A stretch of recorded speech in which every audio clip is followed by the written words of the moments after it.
Because after all, what would you do if you were God? If you were what there is, the self. In the Upanishads, the basic texts of Hinduism, one of them starts out saying, in the beginning was the self. And looking around, it said, I am. And thus it is that everyone to this day, when asked who is there, says it is I. For if you were God, and in this sense that you knew everything, and you were completely transparent to yourself through and through, you would be bored. And so thank you for joining us today, Alan Watts, on Dreaming the World.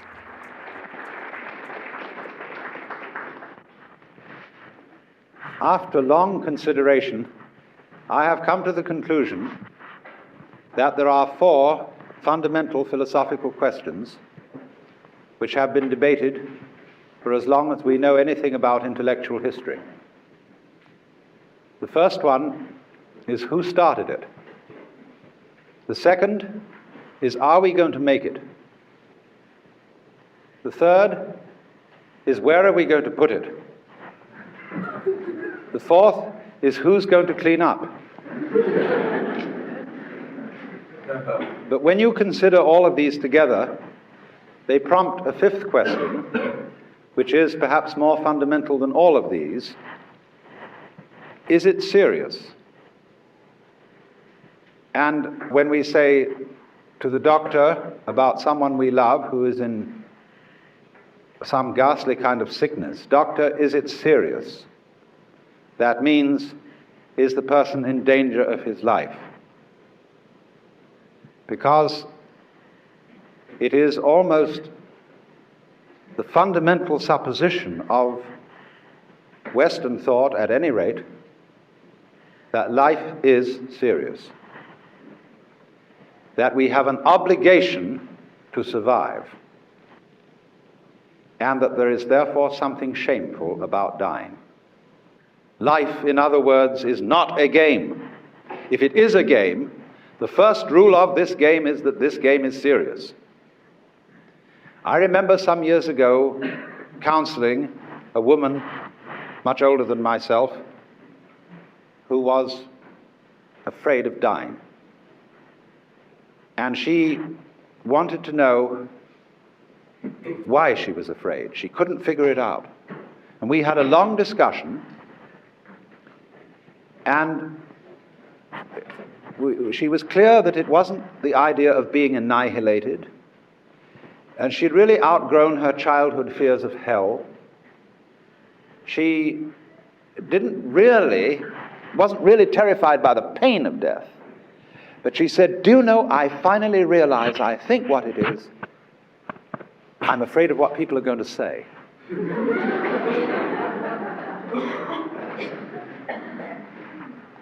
They're going to say at the funeral, I can see them all there, poor old Gert, she couldn't make it.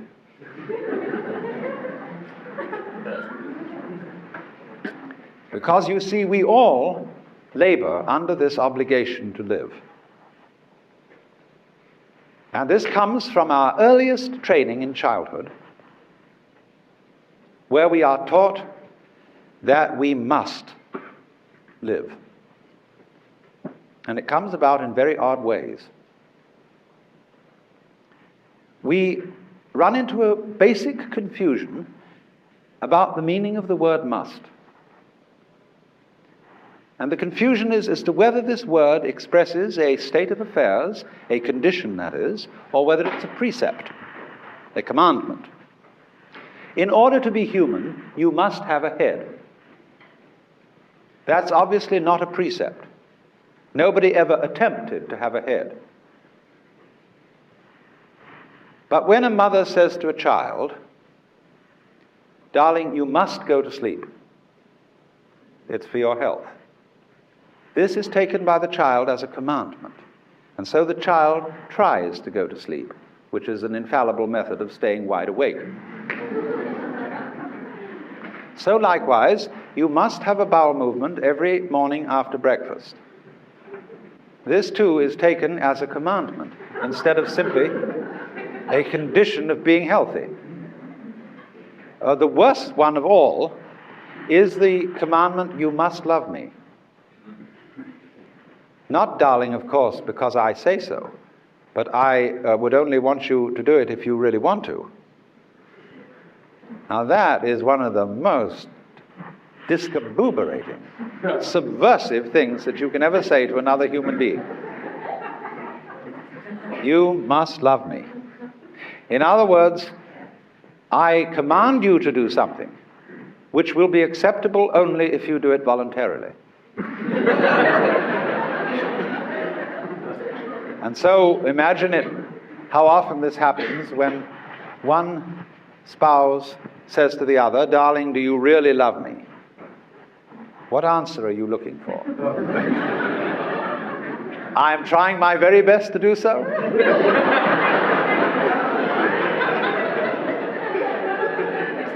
Oh, dear me, no.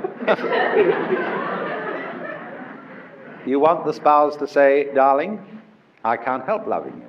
I love you so much I could eat you. I'm out of my mind about you.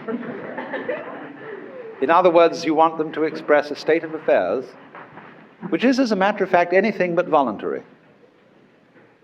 You want the person who loves you to say that they love you in the same way as they exist. They didn't ask to exist, they can't help it, and there it is, for better or for worse. And that is one of the basic paradoxes in which we all get tied up, and it's called, been christened by the ethnologist Gregory Bateson, the double bind. And we're always being tied up in this thing. And the first rule of this game is that it's not a game. The supposition of this drama is that it's not a play. Of course, every great actor will try to put that over on you. You know that here stands the proscenium arch when there's a performance going on, and that what happens on the stage is in jest, is in play. It isn't somehow real. And yet the actor is going to use all the skill that he has to convince you that what's going on the stage is real life. He wants you on the edge of your seats with anxiety. He wants you crying. He wants you laughing, because he's taken you in completely.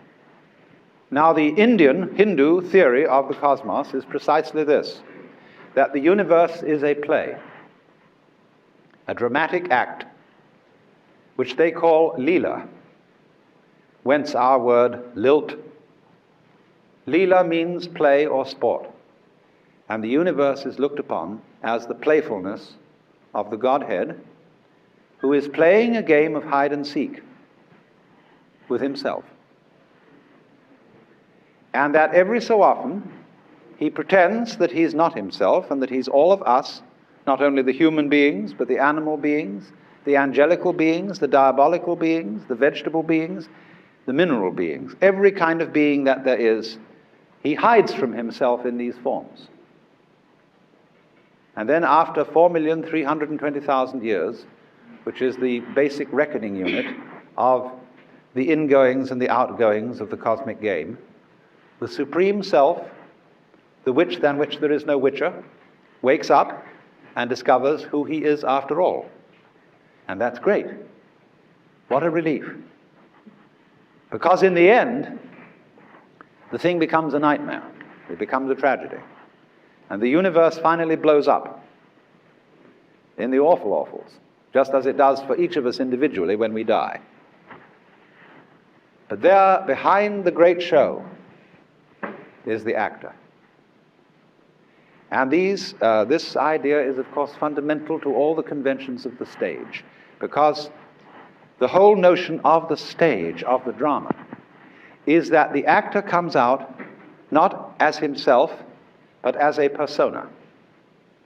And the word persona in Latin means that through which the sound passes, and refers specifically to the mask worn by actors in classical drama, a mask with a mouth shaped in the form of a megaphone so that it would project the sound in an open-air theater.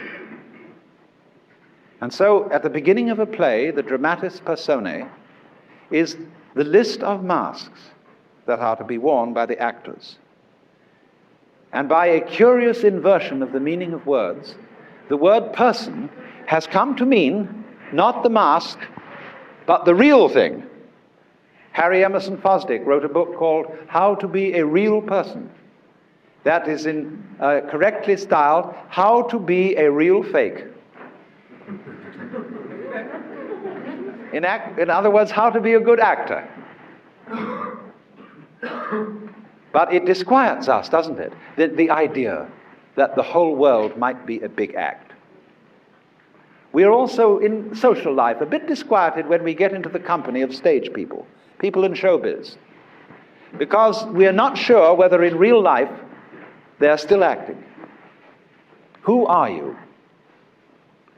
That's the great question.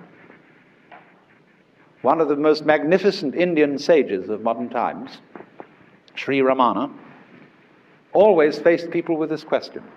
When people came to him and said, "O Master, who was I in my past incarnation?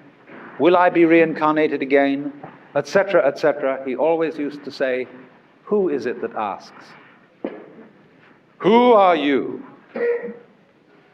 And he asked this question. I've got a photograph of this man. I never met him, but I know lots of people who did. And he has a funny look in his eyes, a curious twinkle.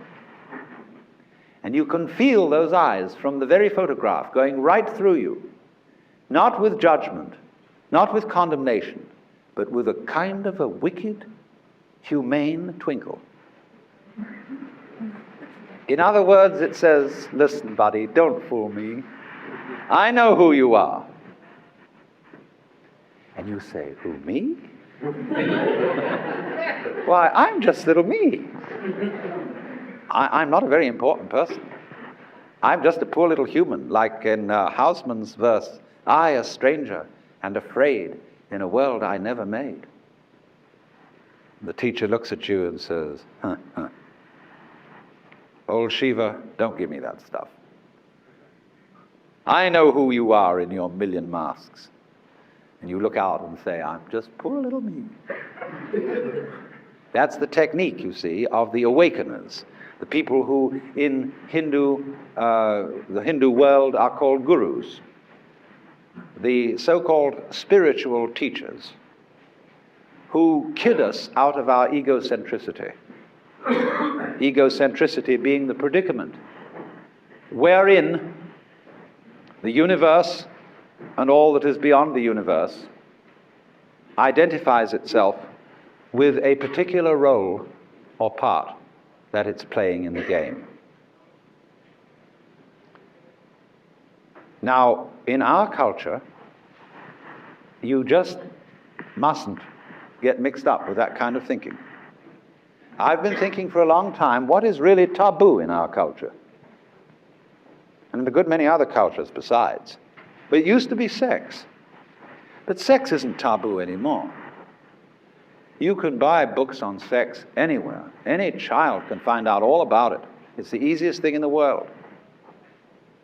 There's a slight flavor of taboo hanging over it from the older generations, but it isn't a serious taboo anymore, not since Freud.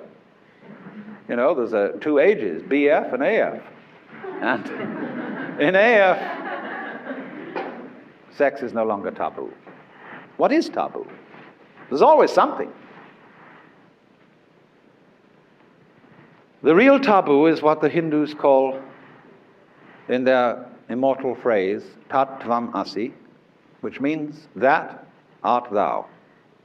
You, lurking behind the mask of being an impermanent human person, are really responsible for the whole thing. But if anybody claims that in our culture, we put them straight away into an asylum. That is the very hallmark of insanity. But in India, if somebody suddenly wakes up one morning and says, "My goodness, I'm God," everybody says, instead of "you're crazy" or blasphemous, they say, "Congratulations, at last you found out."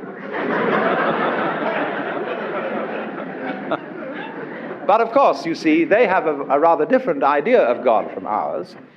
Our popular idea of God, quite aside from any of the ideas of the more profound theologians, our popular idea of God is that he is the master technician.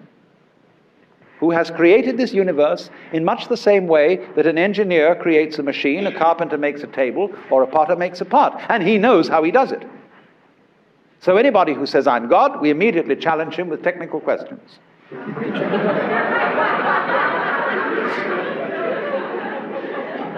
If you are God, how did you create the universe in 6 days?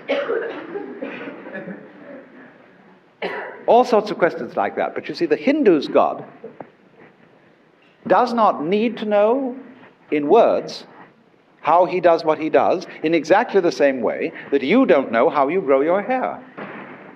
You just do it. And after all, can you know how to do a thing better than by just doing it?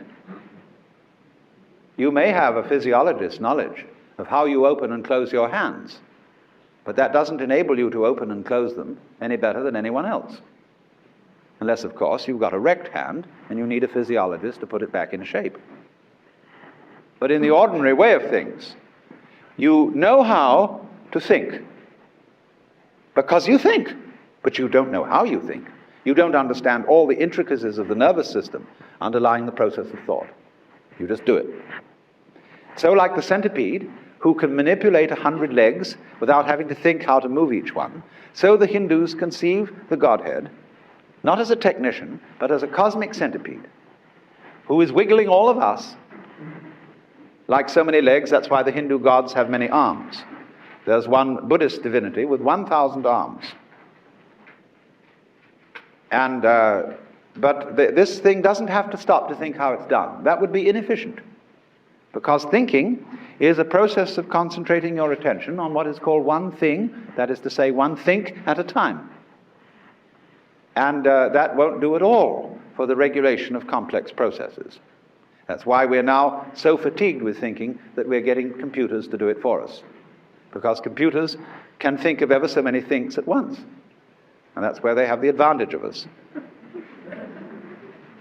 So a Hindu, therefore, feels no kind of blasphemy or inconsistency or insanity in suddenly realizing that he is basically what there is. That you aren't directly aware of this, of course, just in the same way that you're not directly aware of your brain structure.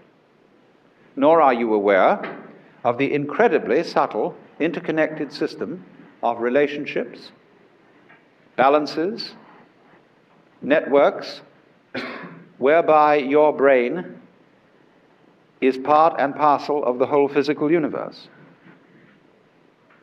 and exists with it in the same kind of togetherness as a front exists with a back. So in this sense, you see, we are all something that everything is doing.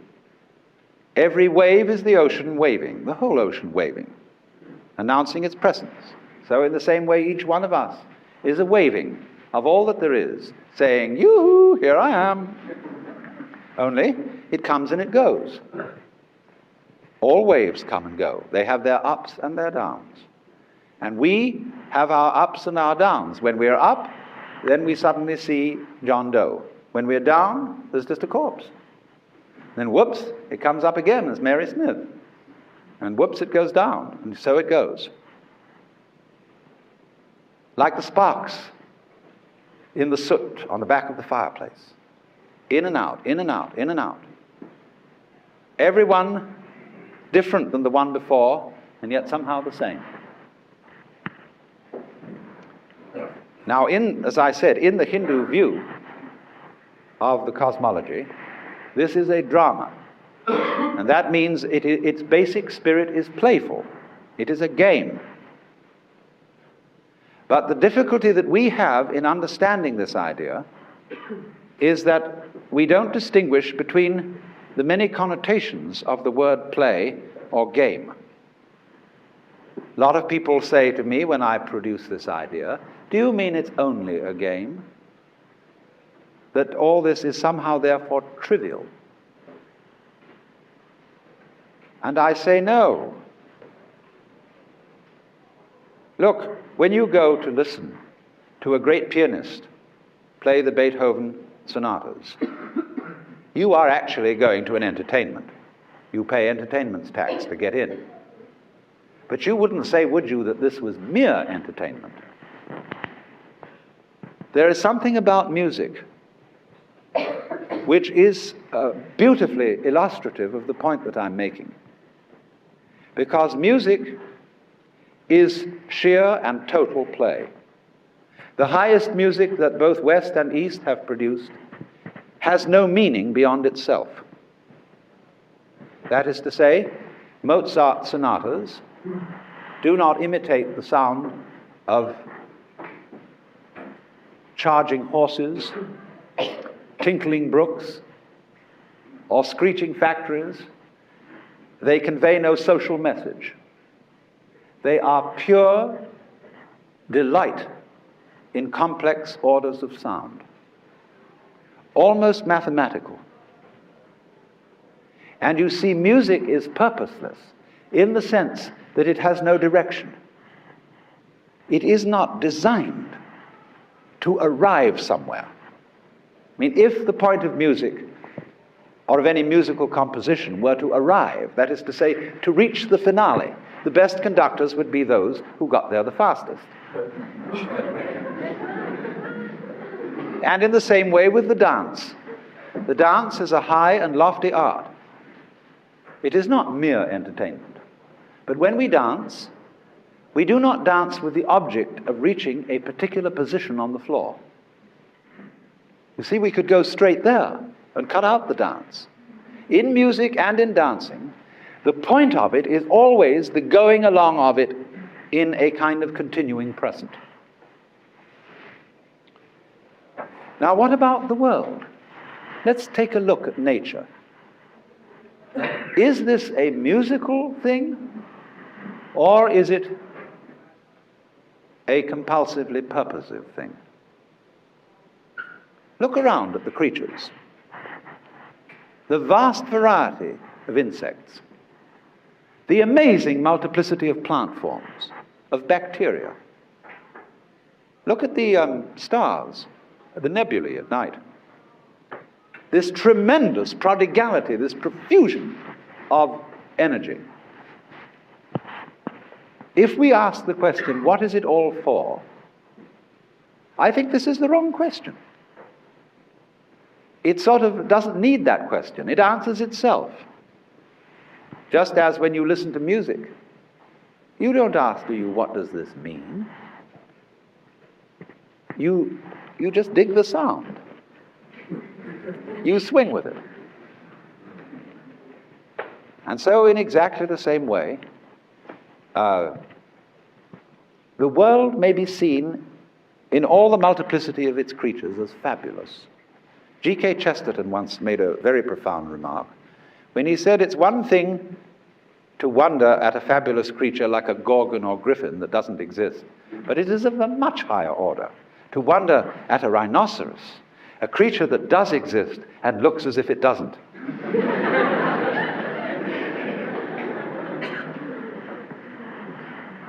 Now you see, there are people with engineering mentalities. I don't want to insult any engineers present in the audience, but what I will call a certain kind of engineering mentality that has an explanation for everything.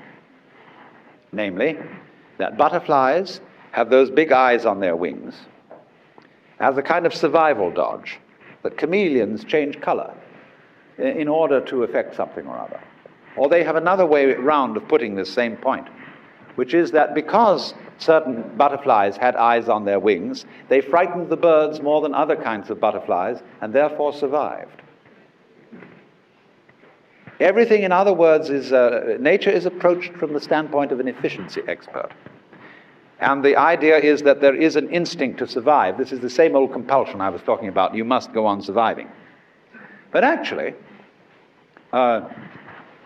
things don't live in order to survive, because surviving and living are the same thing. You survive until you don't. And that's that. It seems to me altogether more rational to look upon this amazing profusion of existence as poetic and musical, and therefore as playful. But in order to be a good play, it has to have an element and a subordinate element of seriousness in it. That is to say, we can't have a good stage play without introducing a villain. And the villain has to be convincingly played. There has to be a real big act, and everybody gets afraid of that villain. That's absolutely essential. So in the same way, there has to seem about life an element, a very convincing element indeed, of the ultimately tragic. Only the big question is it so? Put it in another way, is the universe a system in which there can occur an irretrievable mistake, as indeed the Christians have conceived in the idea of eternal damnation? That is one of the most extraordinary ideas ever hatched out of the brain of man, that there might be the possibility of things going wrong forever and ever and ever.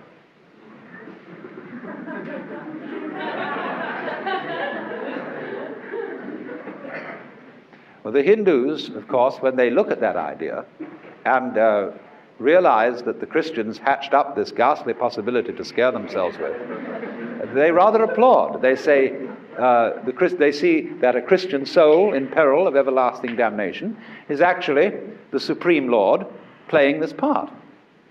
They think now he's really scared the wits out of himself. And this is the most marvelous performance in the whole thing.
Yes.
You know, there comes a moment in many people's lives when everything suddenly feels utterly pointless.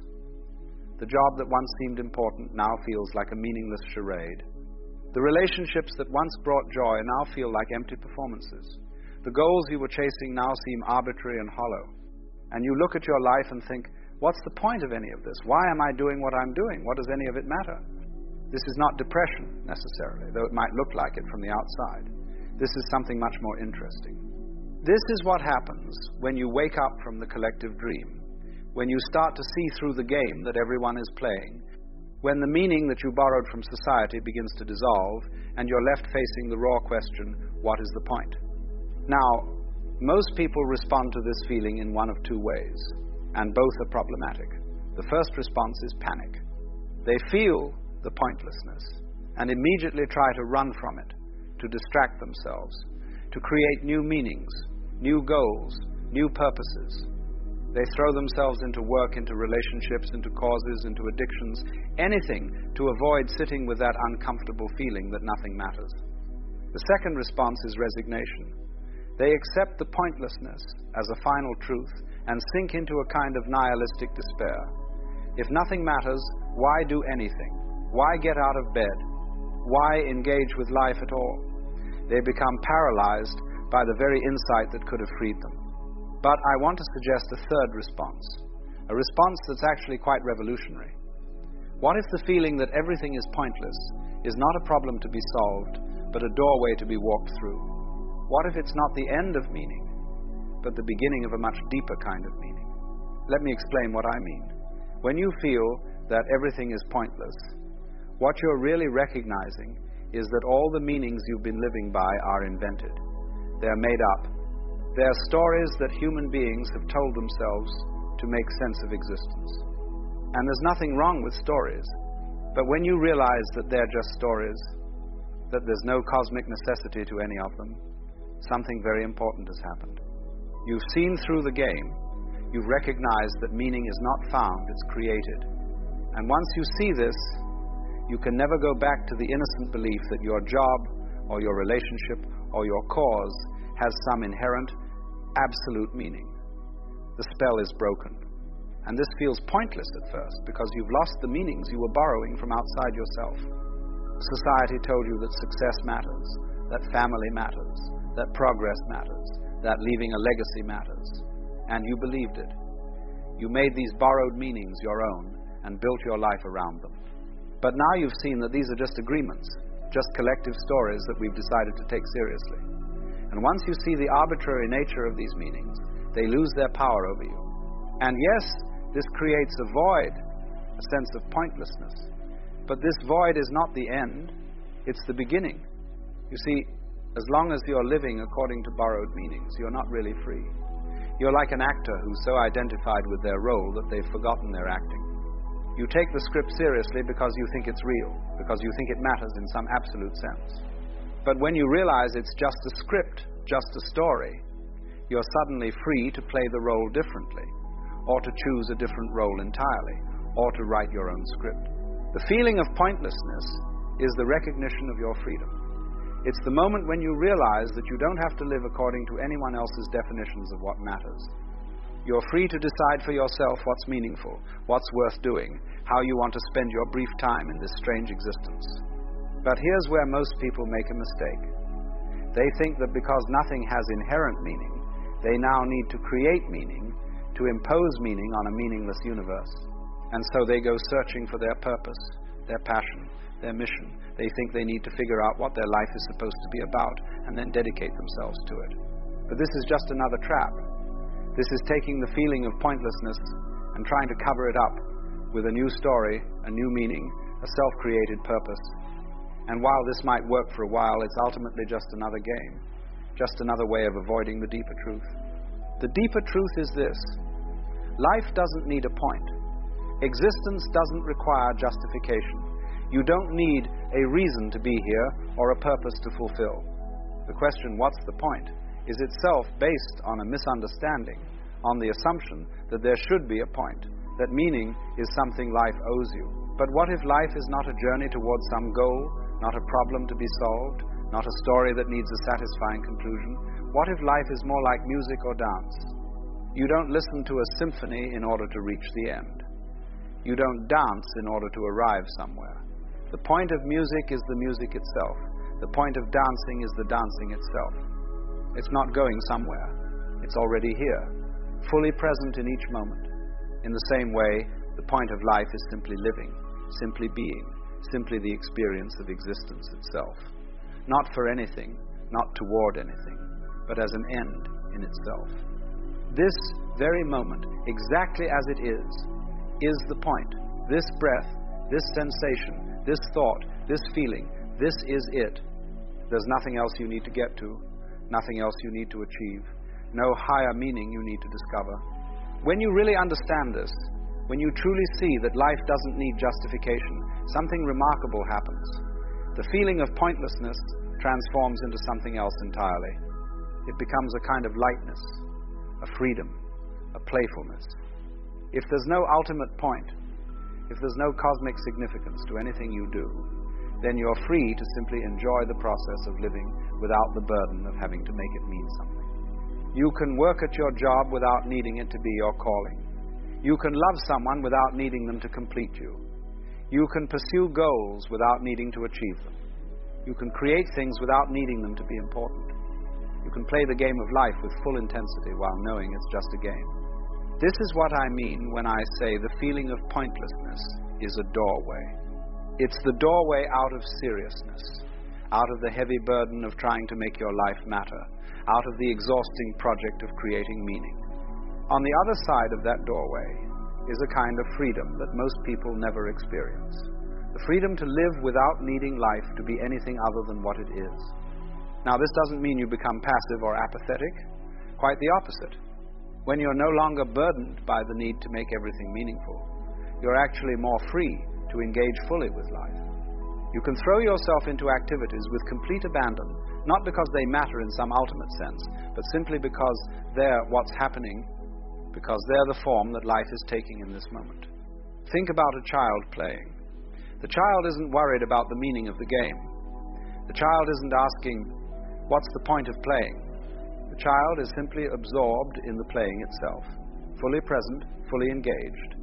And then the game ends, and the child moves on to something else without any sense that the game needed to have a lasting purpose or significance. This is how you can live when you've walked through the doorway of pointlessness. You can engage with life fully and passionately, and then let it go and move on to the next moment, the next game, the next experience. Nothing needs to be permanent. Nothing needs to be ultimately meaningful. Everything can be enjoyed for what it is, in the moment that it's happening. But what about the big questions? What about death? What about suffering? What about the fact that everything you do will eventually be forgotten? That the universe will end? That nothing you create will last forever? Doesn't this make everything pointless? Only if you think the point of life is to leave a permanent mark, to create something that lasts, to be remembered. But why should that be the point? The sunset is beautiful, and then it's gone. The flower blooms, and then it wilts. The wave rises, and then it falls back into the ocean. Nothing about the temporary nature of these things makes them less valuable, less beautiful, less worth experiencing. In fact, it's precisely because things are temporary that they're precious. If the sunset lasted forever, would you still stop to watch it? If flowers never wilted, would you treasure them? The poignancy of life, its bittersweet beauty, comes from the fact that it's fleeting, that each moment happens only once, that everything is always already passing away, even as it's arriving. So when everything feels pointless, when you look at your life and can't find the meaning you once thought was there, this is not a crisis. This is an opportunity. It's the opportunity to stop living for some imaginary future point, some goal or achievement or legacy, and to start living for the sheer fact of being alive, for the immediate experience of existence. What do you do when everything feels pointless? You stop asking what the point is. You stop trying to justify your existence or prove your worth or make your life matter. You simply live. You breathe, you eat, you walk, you talk, you work, you play, you love, you create, not because any of it means something in the grand scheme of things, but because this is what life is. This is what's happening. This is the dance you're dancing. And in this surrender, in this letting go of the need for meaning, you might discover something surprising. You might discover that life becomes more vivid, more immediate, more alive when you stop trying to make it mean something. Colors are brighter when you're not worried about their significance. Food tastes better when you're not concerned with its purpose. Relationships are more intimate when you're not using them to fill some void. The pointlessness, when you really embrace it, becomes a kind of freedom. It's the freedom to be completely here, completely present, completely engaged with what is, without the overlay of meaning, without the weight of significance, without the burden of purpose. Let me tell you a Zen story that illustrates this. A student comes to the master and says, "Master, I've studied all the scriptures, I've practiced all the techniques, I've contemplated all the koans, but still, I don't understand. What is the meaning of life?" And the master says, "Have you eaten your breakfast?" The student says, "Yes." The master says, "Then go wash your bowl." You see, the student is looking for some grand cosmic meaning, some ultimate purpose. But the master is pointing to the simple fact of living. Eat your breakfast, wash your bowl. This moment, this activity, this simple fact of existence, this is it. There's nothing else you need to find, nothing else you need to understand. When everything feels pointless, this is what you do. You eat your breakfast, you wash your bowl, you do what's in front of you to do, not because it has some grand meaning, but because this is the form that life is taking right now. You're here, you're alive, and this is what being alive looks like in this moment. And gradually, if you stay with this, if you don't run back to searching for meaning or sink into despair, you begin to notice something. You begin to notice that the question itself dissolves. What's the point? Stops being a relevant question. It's like asking what the point of a sunset is, or what the purpose of a mountain is, or what a river means. These questions don't make sense because these things don't exist for any reason beyond themselves. They're not means to an end. They're ends in themselves. And so are you. You're not here to accomplish something, or to fulfill some purpose, or to make your life mean something. You're here because you're here. You're alive because you're alive. And that's enough. That's more than enough. That's everything. So when everything feels pointless, celebrate. You've seen through the game. You've recognized that all the meanings you were chasing were just stories. And now you're free. Free to live without the burden of having to make it all matter. Free to enjoy the sunset without needing it to teach you a lesson. Free to love without needing it to complete you. free to work without needing it to define you, free to simply be alive for no reason at all. This is the great liberation that comes from walking through the doorway of pointlessness. On the other side, you discover that life was never about the point. There comes a time, after all the seeking, the meditating, the searching for answers, when something peculiar happens. You wake up one morning and realize that you simply don't care to go on improving yourself. The drive that once pushed you forward to become better, wiser, more enlightened, seems to have vanished. It's as though the wind that filled your sails has suddenly stopped, leaving you adrift in a vast and silent sea. And for many people, this feels terribly wrong. You see, we are trained from birth to believe that life must always be about progress, that we are here to grow, to strive, to push upward toward some imagined summit. Even in spirituality, this same mentality sneaks in through the back door. We meditate to get somewhere, to reach enlightenment, to become pure, serene, and wise. But then one day, you notice something has changed. You no longer feel that fire. You no longer have the same hunger for books, for teachings, for goals. And immediately, the mind begins to panic. It whispers, something has gone wrong. You've lost your way. But has it? Or could it be that you are, for the first time, standing still long enough to feel where you actually are? What most people call a lack of motivation is not the failure of the path, it is the flowering of it. It is the moment when the seeker begins to disappear, when the very energy that once fueled the search dissolves because there is no longer anything to seek. You see, the self that wanted to awaken was part of the illusion all along. The ego was wearing the mask of a saint, pretending to strive for transcendence while secretly feeding on the idea of progress. And when that mask falls away, when the show is over, the ego dies, and with it, the constant need to fix, improve, and achieve. Of course, to the mind, this feels like death. It says, what's the point now? If nothing needs to be done, what am I supposed to do? But that question itself is the echo of the old pattern, the assumption that life must always have a mission, a reason, a grand meaning. The truth is far more subtle, far more ordinary, and because of that, it often feels empty at first. Imagine you have been climbing a mountain for years, sweating and struggling toward a shining peak. Every step was driven by the belief that when you reach the top, everything would make sense. But when you finally arrive, you discover there is no temple, no secret waiting, no grand revelation, only the wide, silent sky. The mind doesn't know what to do with that. It expected fireworks, angels, transformation. Instead, it finds stillness.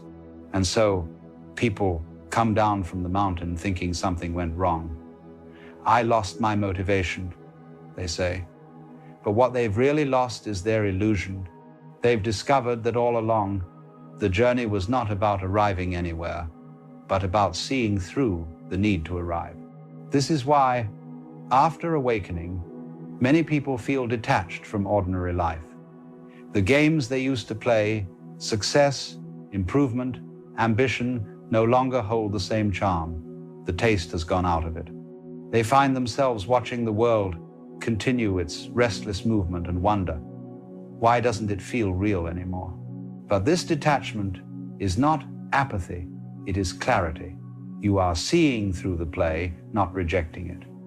It's like watching a drama on stage while knowing it's only a performance. The difference is, you no longer take it so seriously. You no longer believe that you are the character struggling for a happy ending.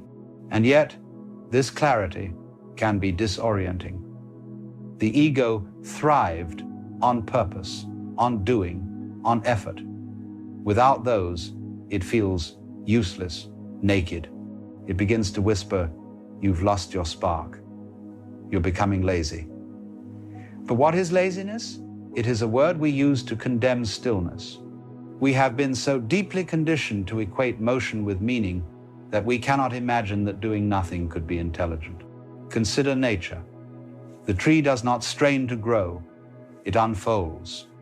The river does not push itself to flow, it moves because of gravity. The clouds drift, the seasons change, and not one of them needs a motivational quote to do so. Their being is their doing.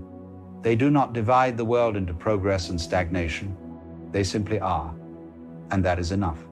So when you find yourself unmotivated after awakening, it may not be a problem to solve, but a lesson to learn. Life is inviting you to rediscover a deeper rhythm, one that does not depend on the whip of the ego. For the first time, you are allowed to rest, to breathe, to exist without striving. And that can feel terrifying because it's so unfamiliar. The mind, when faced with stillness, becomes restless. It begins to invent new goals. Perhaps I should start manifesting. Perhaps I should find my life purpose. Perhaps I should help others awaken. These are subtle disguises of the same old game. The ego does not care what it's chasing, so long as it's chasing something. But awareness has no need to chase. It watches the play of desire rise and fall like waves upon the sea. It doesn't resist them, but it doesn't follow them either. It sees that all movement, even spiritual movement, happens within the same vast stillness that you already are. This is the irony of awakening. The moment you realize that everything is already it, you also realize that there's nothing left to do. And that's precisely when the human mind feels most lost. It craves projects, definitions, purposes. It asks, but what now? As though existence itself were not enough. You must understand motivation belongs to the realm of becoming, but awakening belongs to the realm of being. The two operate on different frequencies. When you awaken, the machinery of becoming winds down. It doesn't mean you'll never move again. It means movement will no longer be born of lack. And perhaps that is the true lesson. Before awakening, you act because you believe something is missing. After awakening, you see that nothing was ever missing, and so your actions change their flavor. They become spontaneous, effortless, playful. But before this natural action returns, there is often a long silence, a spiritual winter. In that winter, you may feel uninspired, tired, or disconnected. But don't try to fix it. It is not a mistake. It is a cleansing. The old motives are dissolving so that new, purer ones can appear not from the mind, but from life itself. Think of it like the stillness before spring. The ground looks barren, the air cold, the trees lifeless, but beneath the surface, everything is quietly preparing to bloom. In the same way, when your motivation disappears, your being is preparing to act again, not from compulsion, but from harmony. The secret is patience. Let yourself be still. Let the silence do its work. You don't need to invent meaning. Meaning will return on its own when the time is right. Because, you see, true purpose is not chosen, it's revealed. It's not something you plan, but something you notice. And it always arises when the ego has finally grown quiet enough to hear it. So if you find yourself drifting, don't panic. You haven't lost your way. You've simply stepped off the treadmill of constant doing. The world may call it laziness. Wisdom calls it awakening. Be still long enough, and you will see there is nothing wrong with the absence of drive. It is the space through which a new kind of energy begins to move, one that does not push, but pulls. Not ambition, but inspiration. Not pressure, but peace. And in that peace, life begins again, not as a project, but as a play. There is a moment after the long silence of awakening when life begins to move again, but it no longer moves the way it used to. The old urgency is gone. You are not driven by hunger anymore, yet somehow things still happen. Conversations appear, paths open, actions unfold. It is as if existence itself has taken over the steering wheel, and you are simply being carried. This is what the ancient sages called wu-wei, effortless action, the art of doing without forcing. It doesn't mean doing nothing. It means allowing the natural rhythm of things to move through you. When the ego stops interfering, when it stops shouting, "I must," then life begins to act on its own behalf.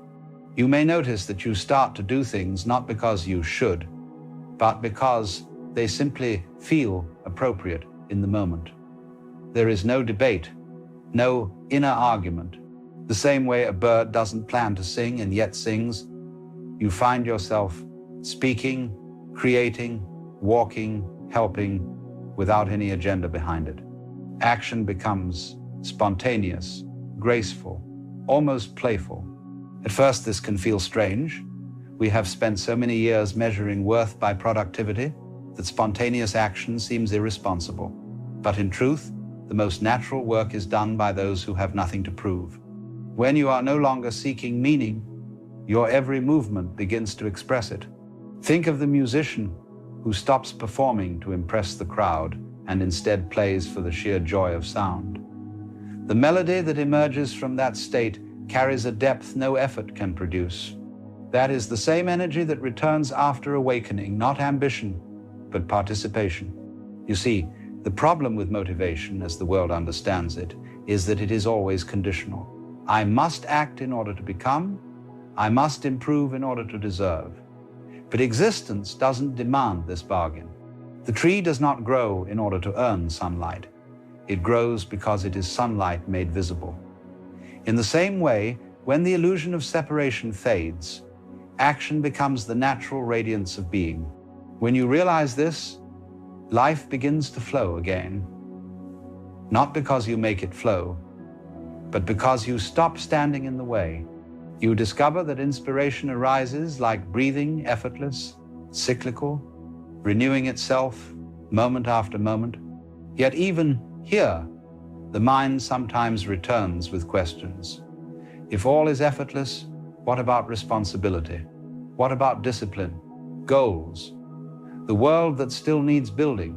But understand, wu-wei is not chaos, it is order deeper than control.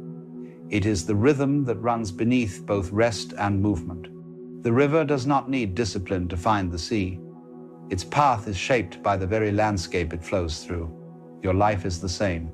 Every bend, every still pool, every rushing drop, all are guided by the larger terrain of existence. When you trust that, you realize that the flow never truly stops. It only changes tempo. Of course, there will still be days of confusion, days of fatigue. Enlightenment doesn't erase your humanity. It deepens it. The body still grows tired, the heart still feels loss, the mind still wanders. But now you see these not as obstacles, but as part of the music. There is no need to fight the downbeat, for it gives meaning to the rise that follows. When motivation seems to fade again, smile. It is simply another tide turning. Rest when you rest, move when you move. The universe breathes through both. Something beautiful happens once you stop chasing constant growth. Gratitude begins to appear. Not the gratitude that says thank you for this blessing, but the quiet awareness that every breath is a blessing. When you wake up and realize you need nothing, everything you touch feels sacred. You begin to notice how even the smallest things shimmer with significance. The sound of a kettle, the shadow of leaves, the warmth of sunlight through the window. These were always there, but the noise of striving kept you from hearing them. Now, without the noise, life itself becomes your meditation. And from that simplicity, creativity returns. True creativity is not born from effort, but from emptiness. A cup must be empty to be filled. When you stop trying to produce meaning, meaning pours in.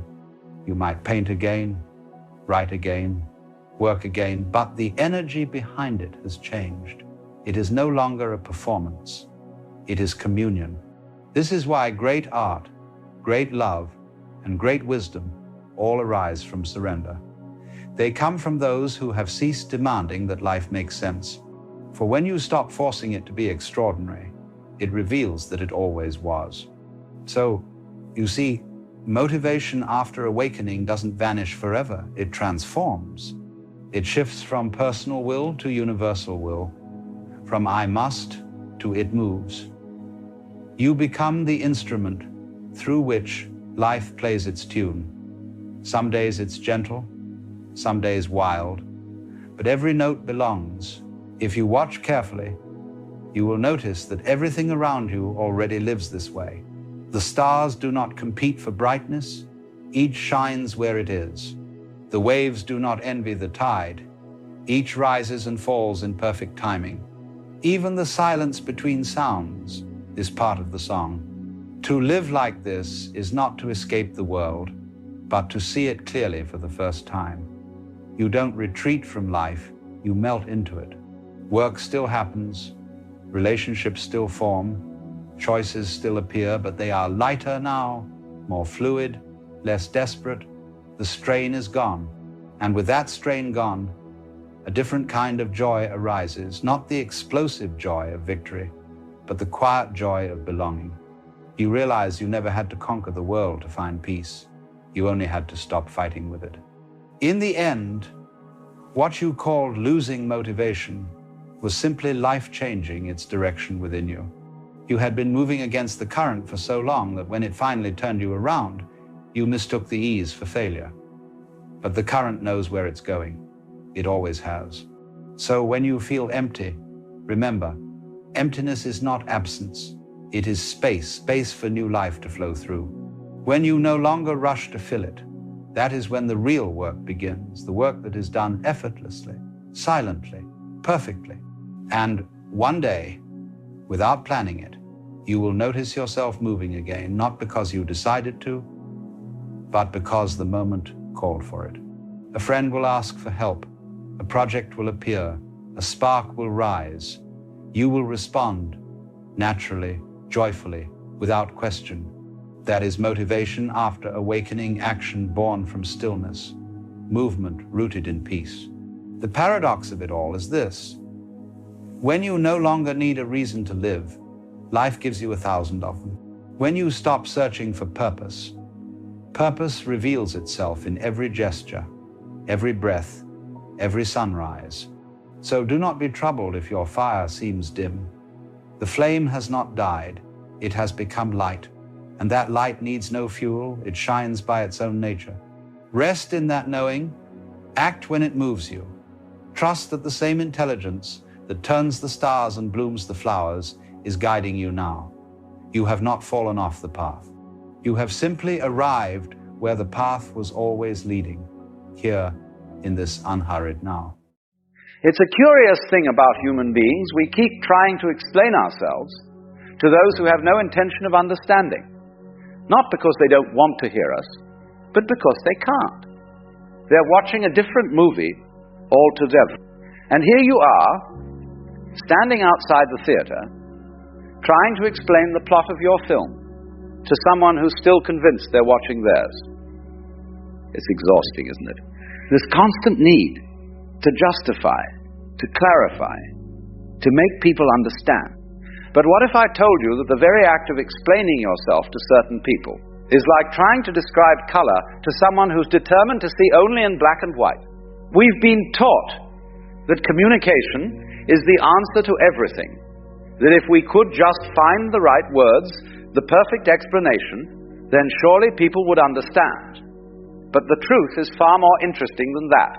Some people are so caught up in their own mental constructions, so hypnotized by their own interpretations of reality, that your words become nothing more than noise. And the harder you try to break through, the more energy you lose. It's like shouting into a wind tunnel. The sound goes out, but it never reaches its destination. So let me ask you something. How much of your life have you wasted trying to convince people who were never going to be convinced? How many times have you repeated yourself, rephrased yourself, exhausted yourself? All in the hope that this time they'll finally get it. And what happened? They twisted your words. They heard what they wanted to hear. They made you the villain in their story, no matter how carefully you explained yourself. This is not an accident. This is not a failure of communication. This is a collision between two entirely different states of consciousness. Now, before we go any further, let me be clear about something. I'm not talking about healthy disagreement. I'm not talking about people who genuinely want to understand you but see things differently. I'm talking about something else entirely. I'm talking about people who are living in a kind of trance, a self-created prison of beliefs and illusions, so solid that nothing you say can penetrate it. And the reason nothing penetrates is because they're not interested in truth. They're interested in being right. They're interested in protecting their version of reality, even if that version bears no resemblance to what's actually happening. The moment you realize this, everything changes, because you stop taking it personally. You stop thinking there's something wrong with your words. You realize that the problem was never your explanation. The problem is that you're speaking to someone who has already decided what you mean, what you are, and what you represent. And no amount of explaining will change that. It's like trying to reason with a dream. The dream doesn't care about your logic. It follows its own rules. Let me tell you what happens when you try to explain yourself to someone trapped in illusion. First, you waste your energy. And I don't mean just a little bit of energy. I mean the kind of deep soul-level exhaustion that comes from fighting a battle that was rigged from the start. You pour yourself out trying to be understood, and what do you get back? Confusion, accusations, more questions. It's a loop that never ends because the other person is not interested in understanding. They're interested in their own narrative. And you, my friend, are just a character in their story. A character they've already written. The ancient wisdom traditions understood this. They knew that not everyone is ready to hear the truth. Not everyone can handle it. Some people need their illusions. They need them to survive. Take away their illusions, and they crumble. So they defend those illusions with everything they have. They'll twist your words, attack your character, and if you're still trying to explain yourself to them, you're actually helping them maintain the illusion. Because every time you engage, you give them something to resist. You give them a reason to dig in deeper. There's a story I once heard about a man who spent his entire life trying to convince his neighbor that the sky was blue. The neighbor insisted it was green. So the man brought diagrams, photographs, scientific explanations. He even brought other people to confirm that yes, the sky is blue. But the neighbor wouldn't budge. Green, he said. It's green. And one day, exhausted and defeated, the man gave up. He stopped trying to convince his neighbor.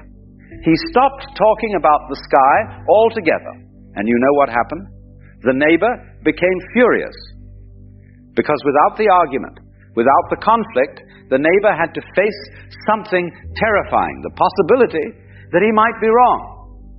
This is what happens when you stop explaining yourself to people trapped in illusion. They get angry, they escalate, they accuse you of abandoning them, of being cold, of not caring. But here's the secret. Their anger is not about you, it's about them. It's about the fact that your silence forces them to look at themselves. And looking at yourself when you've been living in illusion is one of the most uncomfortable things a person can do. So they'd rather you keep talking, keep explaining, keep playing your part in their drama, because as long as you're engaged, they don't have to change. But you don't have to play that game anymore. You can step back, you can be quiet. You can let them have their version of reality without feeling the need to correct it. This is not indifference, this is wisdom. This is understanding that some battles are not yours to fight. Now here's where it gets interesting. When you stop explaining yourself, something shifts. You begin to conserve your energy. You begin to protect what's sacred, your peace, your clarity, your sense of self. These things are precious. And when you throw them into conversations with people who can't receive them, you're wasting treasure. You're casting pearls before swine, as the saying goes. Not because the people are bad, but because they're not ready, They're not capable of seeing the value in what you're offering. And so they trample it, they mock it. They use it against you. Think about the conversations you've had recently, the ones that left you feeling drained, misunderstood, frustrated. Now ask yourself, was the other person actually listening? Or were they waiting for their turn to talk? Were they trying to understand your perspective, or were they simply defending their own? If it's the latter, then you were explaining yourself to someone who was never going to hear you. And the energy you spent was energy you'll never get back. There's a certain kind of person who thrives on this dynamic. They love to pull you into endless explanations because it gives them power. The more you explain, the more ammunition they have. They'll take your words, twist them, and throw them back at you in ways you never intended. They'll say, "But you said this," when you said nothing of the sort. They'll interpret your silence as guilt, your patience as weakness, your kindness as manipulation. And no matter what you do, no matter how clearly you speak, they'll find a way to misunderstand you. Because understanding you would require them to change. And change is terrifying. So what do? You stop. You stop explaining. You stop defending. You stop trying to make them see. Because the truth is, they already see. They just don't like what they see. And that's not your problem. Your problem is that you've been taking responsibility for their perception. You've been acting as though their misunderstanding is your failure. But it's not. Their misunderstanding is their choice. Let me tell you what happens when you embrace silence. First, you reclaim your power. When you stop giving explanations, you stop giving away your authority. You stop acting as though you need their approval, their validation, their understanding. You simply are. And there's something incredibly powerful about that. It's the power of a person who no longer needs to defend their existence. The power of someone who knows their worth is not determined by whether others can see it. Second, you create space. Space for truth to emerge on its own. Space for the other person to sit with their own thoughts without your constant input. Space for God, or the universe, or whatever you want to call that deeper intelligence, to work. When you're always talking, always explaining, you fill up all the space. But when you're silent, something else can enter, and often that something else is far more effective than anything you could have said. Third, you begin to discern. You begin to see who is genuinely interested in understanding you, and who is simply interested in the drama. The people who truly care will accept your silence with grace. They'll give you space. They'll trust that you have your reasons. But the people who are trapped in illusion will panic. They'll demand explanations. They'll accuse you of being secretive, distant, cold. And in their reaction, they'll reveal exactly why you were right to stop explaining in the first place. Now let's talk about what silence is not. Silence is not avoidance. It's not running away from difficult conversations or refusing to communicate when communication is genuinely needed. Silence is discernment. It's knowing when words will help and when they'll only make things worse. It's recognizing that some people are not ready for your truth, and that's okay. You don't need everyone to be ready. You just need to be wise enough not to waste your pearls on those who can't appreciate them. Silence is also not punishment. It's not a way of getting back at someone or making them feel bad.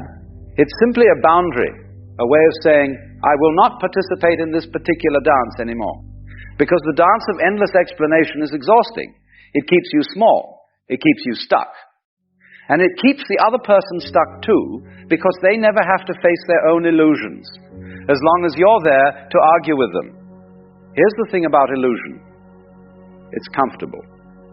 It's familiar. People build entire identities around their illusions. They construct elaborate mental frameworks to support them. And when you come along with your truth, your clarity, your different perspective, you're threatening the entire structure. You're asking them to tear down what they've spent years building. And most people won't do that. They'll defend their illusion with everything they have. They'll fight you, blame you, vilify you, anything to keep their world intact. And you know what? That's their right. They have every right to live in whatever reality they choose. But you have a right too. You have the right to stop exhausting yourself trying to change their mind. You have the right to walk away from conversations that go nowhere. You have the right to protect your energy, your peace, your sanity. And you exercise that right through silence, through the simple, powerful act of not engaging. There's an old saying that goes something like this: never argue with a fool. Onlookers may not be able to tell the difference. But I'd take it a step further. Never explain yourself to someone who has already decided what you are, because no explanation will change their mind. They've made their judgment. They've written their story, and you're wasting your breath trying to edit it. Instead, save your words for those who can hear them. Save your energy for relationships that actually nourish you. Save your truth for people who are hungry for it. Because there are people out there who will understand you without lengthy explanations. There are people who will see you clearly without you having to perform, or prove, or justify. And those are the people worth your time. But what about the others? What about the people trapped in illusion who keep demanding your attention, your explanations, your defense? Let them go, not with anger or resentment, but with compassion. Let them have their illusion. Let them believe whatever they need to believe, and trust that if they're meant to wake up, they will. But it won't be because you convinced them. It will be because life itself taught them. And life is a far better teacher than you could ever be. So here's what I'm asking you to do. The next time someone demands an explanation from you, someone who has already decided what you are, what you meant, what you did, pause, take a breath, and ask yourself, will this explanation actually help? Or will it just give them more material to misinterpret? If it's the latter, stay silent. Let them sit with their assumptions. Let them fill in the blanks however they want. Because their interpretation says far more about them than it does about you. And in that silence, you'll find something extraordinary. You'll find yourself, not the version of yourself that bends and twists to be understood. Not the version that exhausts itself trying to please everyone. But the real you. The you that exists regardless of whether anyone understands or not. The you that doesn't need validation because it knows its own truth. And that version of you is far more powerful than any explanation you could ever give. Stop explaining yourself to people trapped in illusion, not because you're giving up on them, not because you don't care, but because you finally understand that some people aren't ready to see, and that's okay. Let them have their blindness. Let them have their confusion. Let them have their version of you. Because the real you, the one that knows, the one that sees, the one that simply is, doesn't need their approval. Your peace is more valuable than their understanding. Your energy is more precious than their acceptance. Your truth is more important than their opinion. Remember that. Hold on to that. And the next time you feel that familiar urge to explain, to defend, to justify, just stop. Be still. Be quiet. Be free. Because silence, my friend, is not the absence of communication. It's the presence of wisdom. And wisdom knows when to speak and when to simply let things be. The more you try to control things, the more you will find that you are being controlled yourself. Let go, and the whole universe flows through you. We live in a society that worships control. From the moment we are born, we are taught that life is a series of problems to solve, challenges to overcome, and goals to achieve. We believe that the more we organize, plan, and hold tightly to the reins of our existence, the safer and happier we will become. And yet, as we grow older, a strange contradiction emerges. The more we try to control life, the more life seems to resist us. The harder we grip, the faster it slips away. It is almost comical when you think about it. Consider the way we structure our days. meticulously planning every hour, anticipating every potential outcome, and attempting to predict the unpredictable. We wake up each morning with a mental checklist, a blueprint for how the day should unfold. And yet, in a single moment, the unexpected appears: a traffic jam, a delayed message, a sudden illness, and our carefully laid plans unravel. Frustration arises, and we label this as bad luck, when in reality, it is merely life refusing to be tamed. Control, as it turns out, is not a mastery of reality. It is an illusion, a mental construct that gives the appearance of stability while masking the inherent unpredictability of existence. We cling to it because it feels safe. We cling because to acknowledge the lack of control is to confront uncertainty, and uncertainty is terrifying. Yet the paradox is that this very attempt to hold tightly creates tension, anxiety, and fear. The more we try to secure life, the more fragile it becomes. Think of a child learning to walk. The child takes their first tentative steps, falling repeatedly, scraping knees, and wobbling with each attempt. The parent watches, worried, perhaps even wanting to intervene and prevent the stumbles. Yet, the child learns not through control or interference, but through experience, through trial and error, through the very act of letting the body and the world interact freely. This is life's natural way. The parent cannot stop every fall, just as we cannot stop the events of the universe from unfolding. The river does not pause to ask your permission before it flows. The wind does not stop for you to adjust your plans. The sun rises and sets without concern for your schedules or desires. And yet, there is a strange harmony in all of this, a rhythm that persists regardless of our attempts to manipulate it. When we resist this flow, we experience suffering. When we surrender, we experience life. Consider the metaphor of the river. We often stand on the banks, attempting to push the water in a direction we desire, thinking that by shaping it, we can achieve our goals. And yet, the river will always carve its own path, indifferent to our efforts. To fight the current is exhausting, painful, and ultimately fruitless. But to enter the river, to move with it rather than against it, is to discover a freedom that cannot be grasped through force. This is the essence of the illusion of control. It is the belief that we can bend life to our will, when in reality, life is a river and we are merely travelers. It is not only external events we attempt to control, but also our inner world. We strive to manage our thoughts, suppress our emotions, and shape our identities into something stable and permanent. Yet the mind is a flowing river as well, constantly moving, changing, and evolving, attempting to hold a single thought, to cage a feeling, or to solidify a sense of self is like trying to trap water in your hands. It slips away, leaving only frustration and a sense of inadequacy.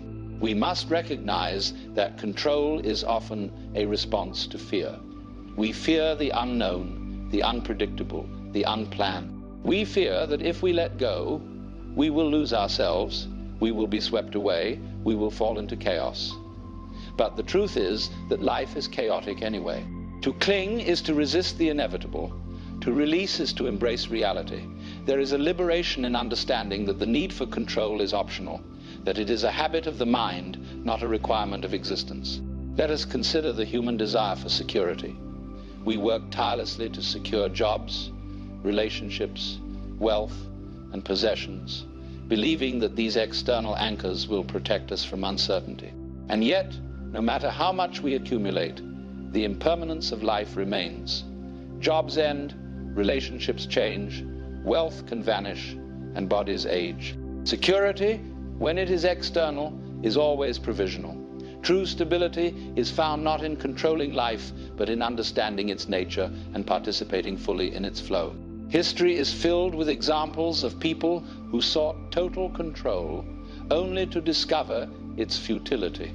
Emperors, kings, and rulers have tried to bend entire nations to their will, yet time, disease, and unforeseen events have always undermined their efforts. The lesson is clear. No matter how much power we accumulate, the universe remains unconcerned with our ambitions. The only freedom is to acknowledge this truth and live in accordance with it. This does not mean we become passive or indifferent. Participation in life is necessary, yet it is participation without attachment to outcomes. It is action guided by insight, not fear. It is engagement that is responsive rather than coercive, fluid rather than rigid. It is the difference between dancing with life and trying to wrestle it into submission. When we release the illusion of control, something profound happens. We become present. We notice the subtle textures of experience, the rustling of leaves, the warmth of sunlight, the sound of laughter. Life becomes vivid, alive, and immediate.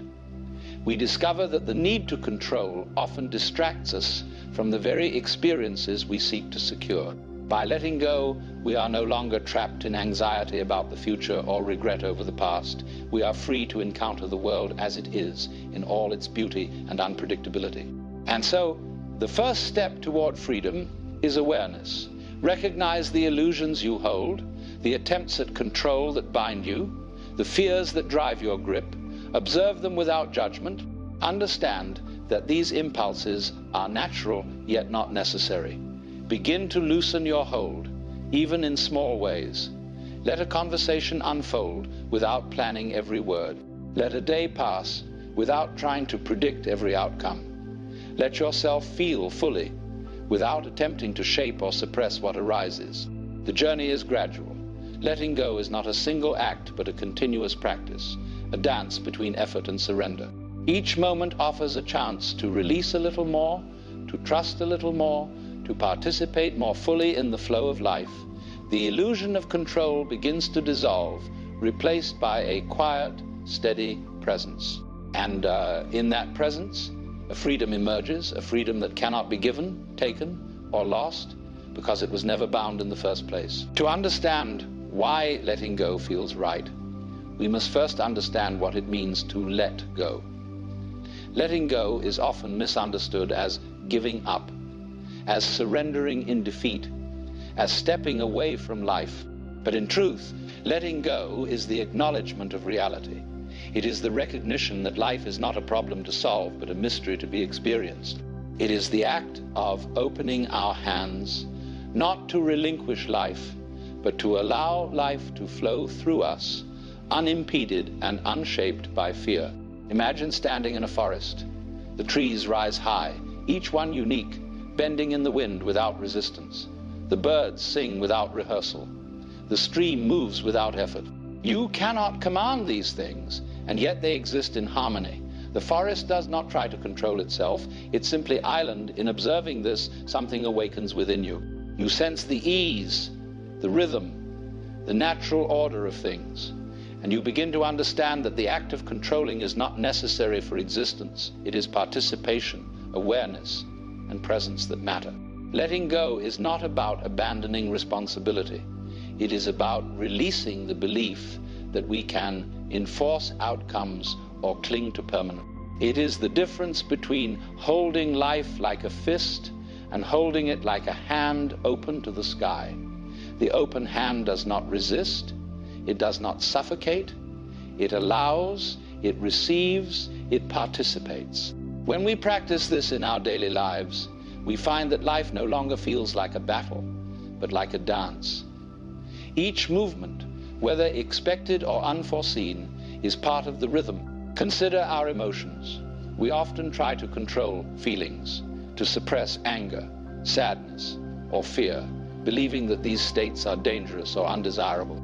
And yet, by resisting them, we amplify them. By letting go, by acknowledging and feeling without judgment, we discover that emotions are like waves. They rise, they crest, they fall. They do not define us. They move through us.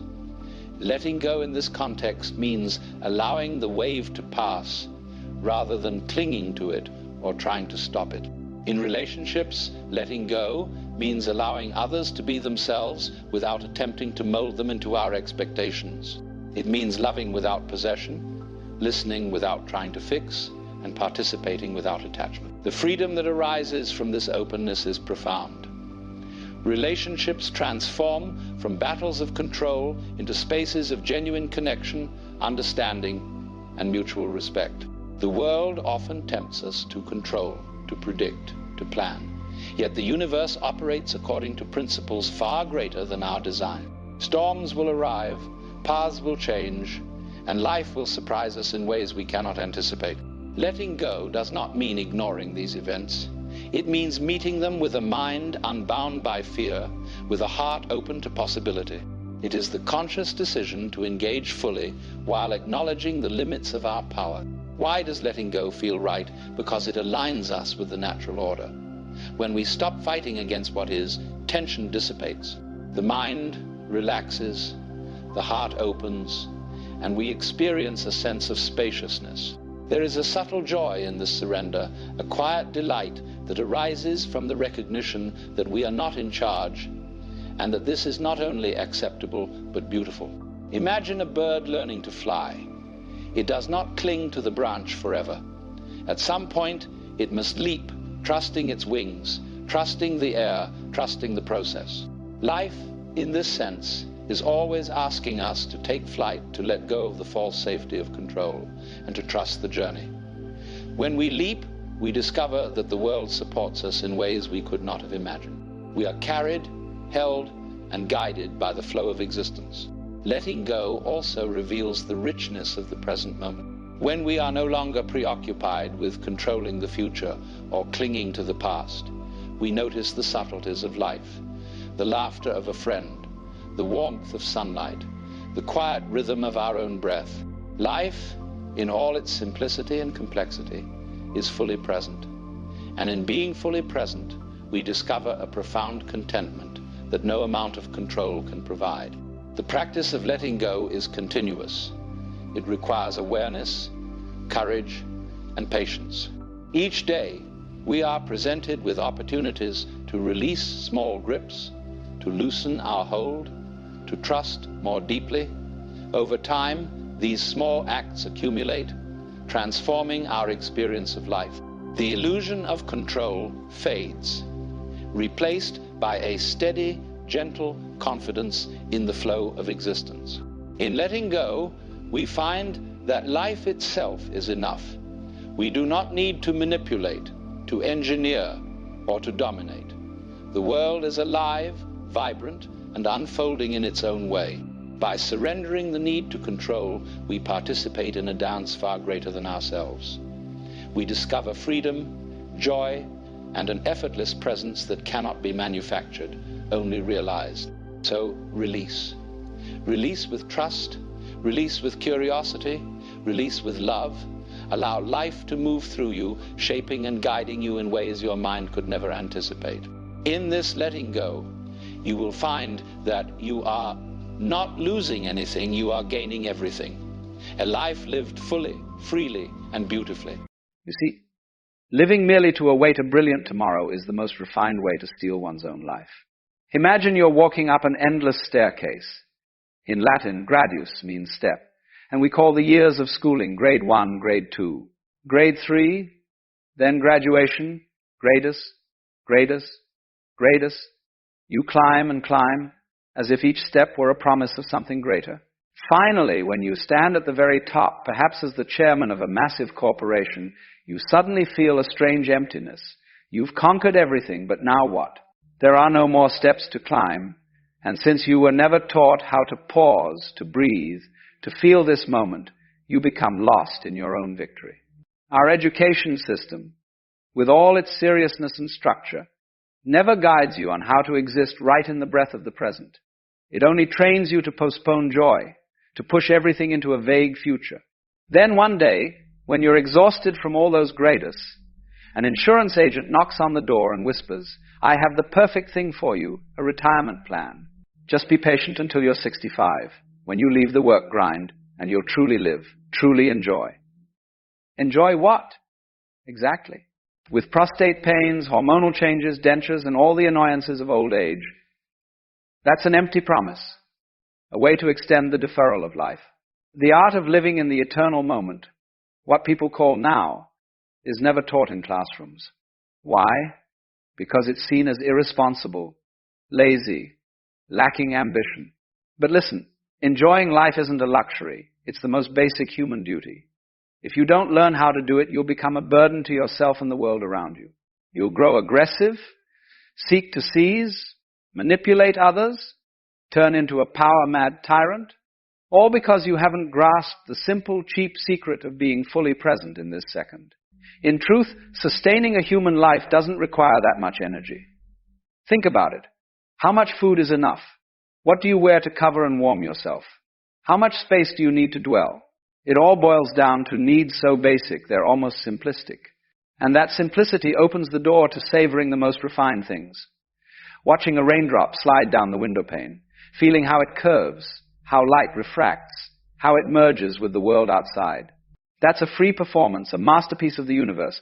But if you tell someone you're entranced by it, they'll shake their head. Are you crazy? Why not do something more important?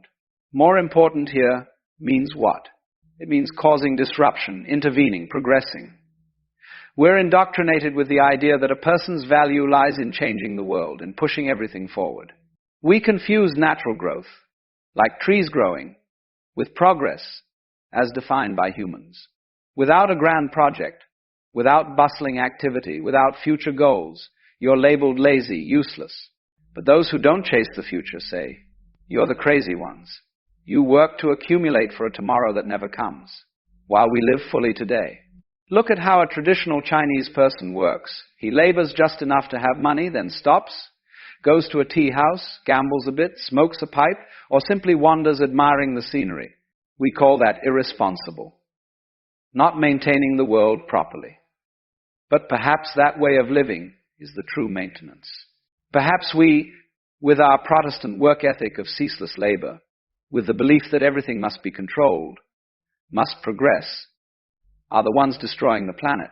We eradicate diseases, extend lifespans, but end up creating nuclear bombs to wipe it all out. That's the logical outcome of living for the future, promising forever, and when there's nothing left to promise, only destruction remains.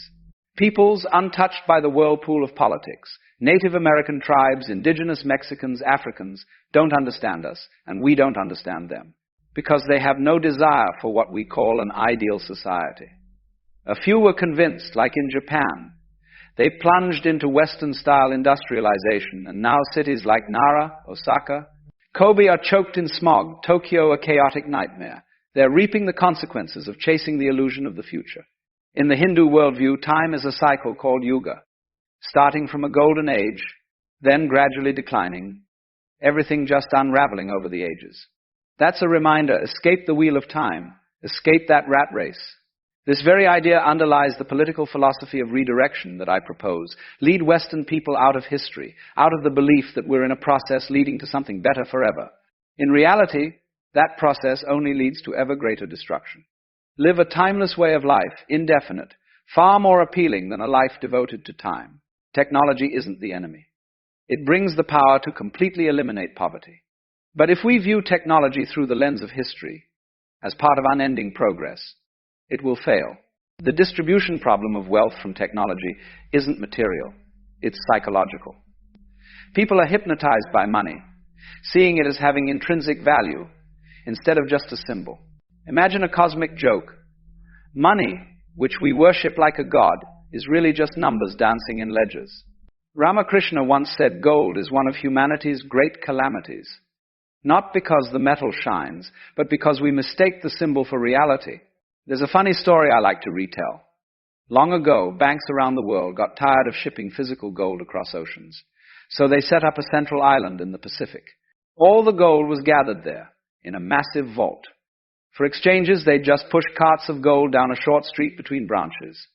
Everything ran smoothly for a decade. Then one day, the bank owners brought their wives and kids to visit the island. Threw a grand party. They checked the books. Perfect. Finally, the kids clamored, "Dad, show us the gold." The vault managers started stammering, sweating. It's a bit difficult. It needs some preparation. The bank owner barked, "Nonsense. Show the kids the gold now." Finally, the truth came out. 7 years earlier, a submarine earthquake had swallowed the entire vault. But don't worry, they still recorded exactly how much gold each side owned in the books. So the gold was gone, but the value remained. On paper, we laugh uproariously, but that's exactly how the world works today. Money isn't gold, isn't resources, isn't real wealth, just promises, signs, collective magic. The US dollar prints. The United States government promises to pay $1. Pay with what? Another piece of paper. Money is debt, credit, packaged faith. The problem isn't lack of food, housing, clothing, technology produces in surplus. The problem is we're hypnotized by numbers on bank screens.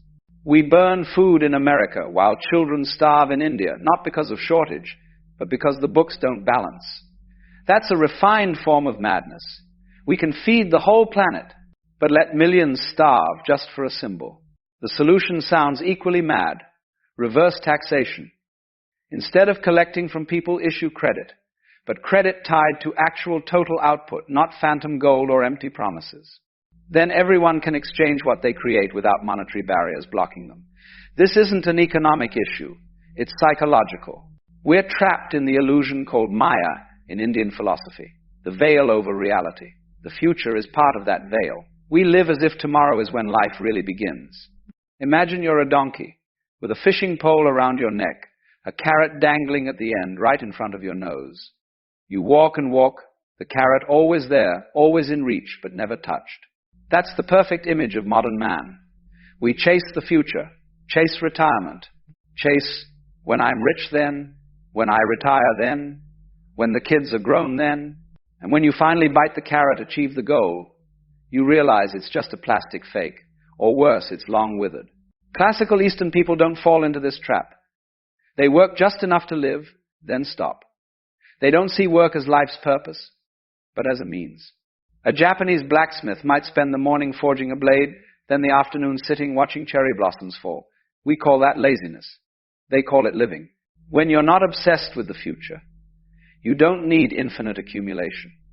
You don't need a big house, fancy car, overflowing closet, because you don't use them to fill an inner void. That void can only be filled by presence, hearing leaves rustle, feeling the warmth of a teacup in your hand, smelling earth after rain. But our society is built on fear of scarcity.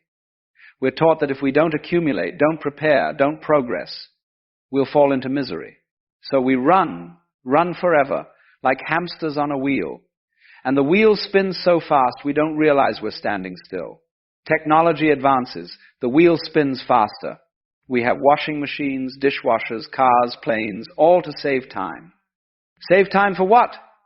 To work more, earn more, buy more time savers. The perfect circle of meaninglessness. Meanwhile, a farmer in Bali might spend the day sitting under a coconut tree, watching waves crash. He has no insurance, no retirement fund, no 5-year plan. But he has what we've lost, peace in this moment. He doesn't wait for tomorrow to live, because he knows tomorrow is just a notion. Today is all he has, and today is enough. We need a revolution not in politics, not in economics, but in perception. Redirect people away from history, away from the story that we're progressing toward a future paradise.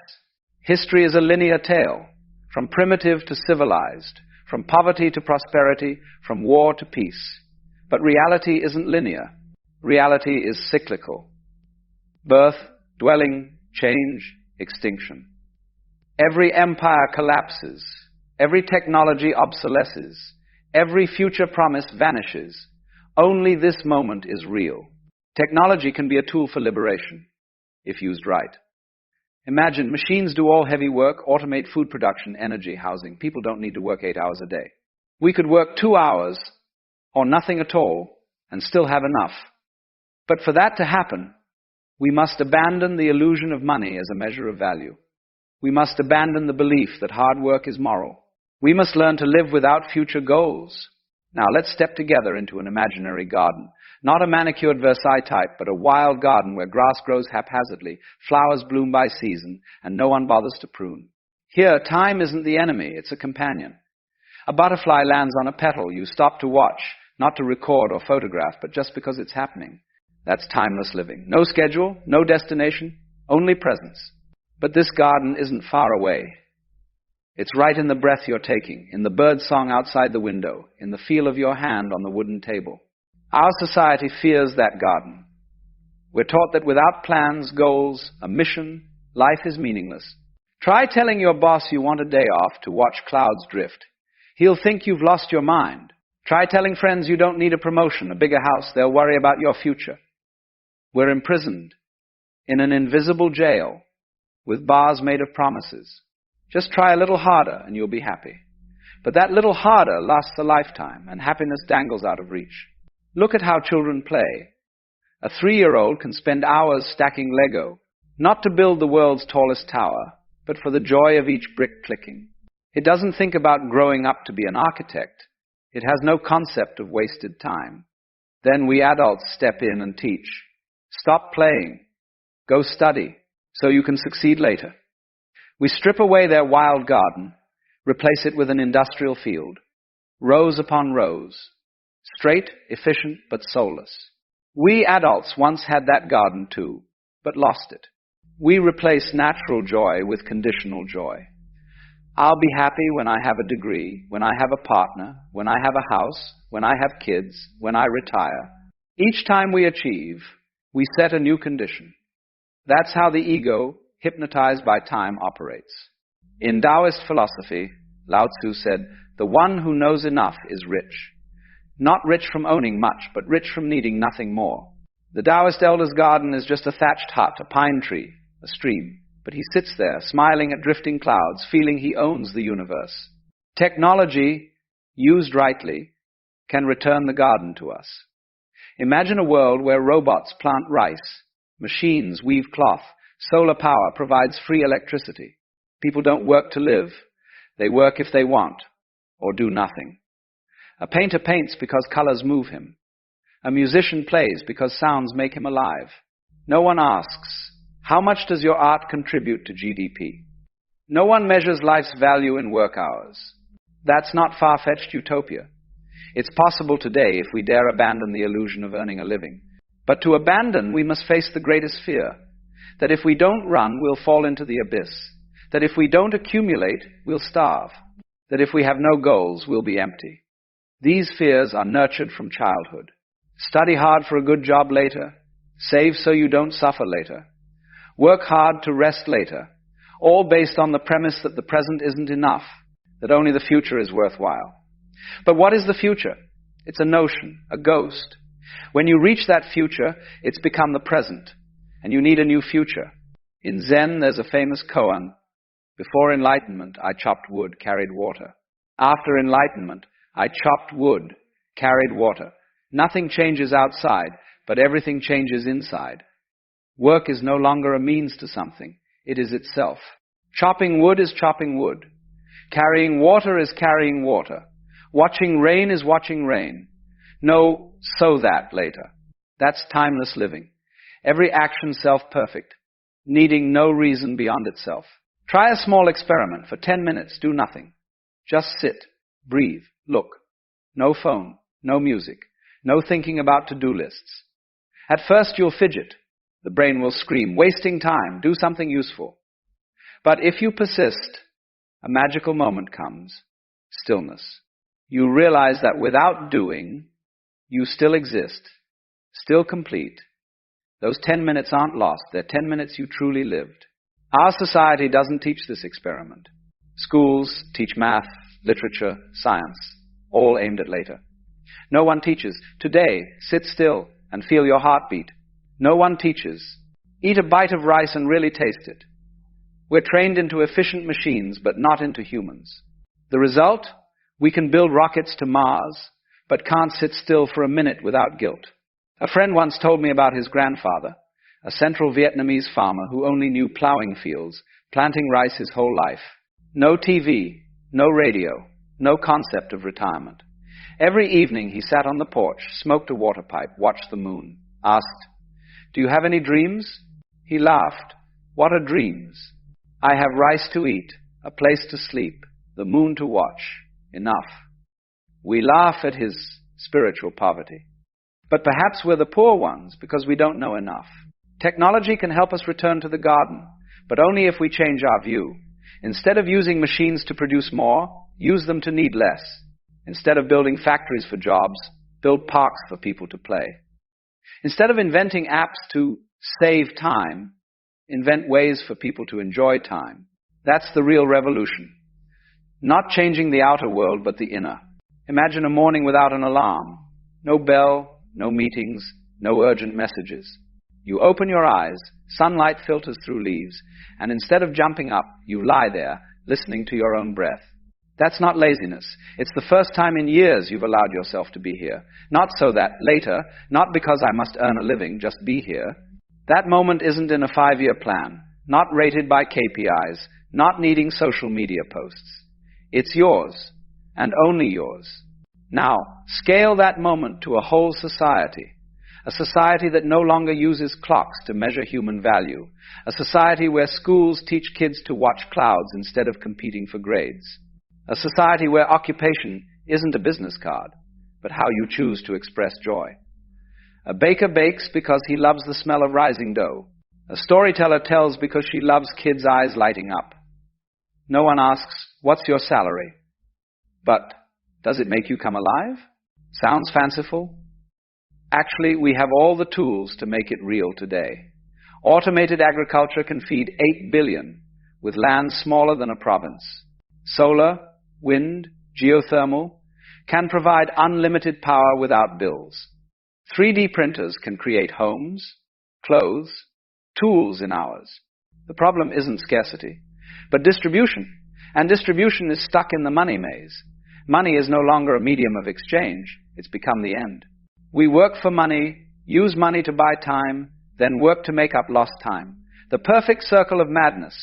Break the circle with a simple idea. Universal credit tied to real output.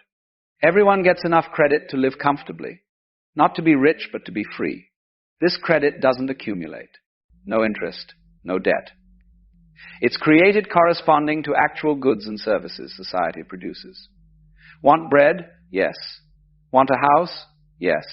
Want to learn painting? Yes. No one has to earn it by selling 8 hours of life daily. Work becomes choice, not obligation. An engineer might spend 3 months on clean energy research, then 6 months fishing. A teacher might teach in winter, wander admiring flowers in summer. No one gets fired for inefficiency. Efficiency is measured by joy, not profit.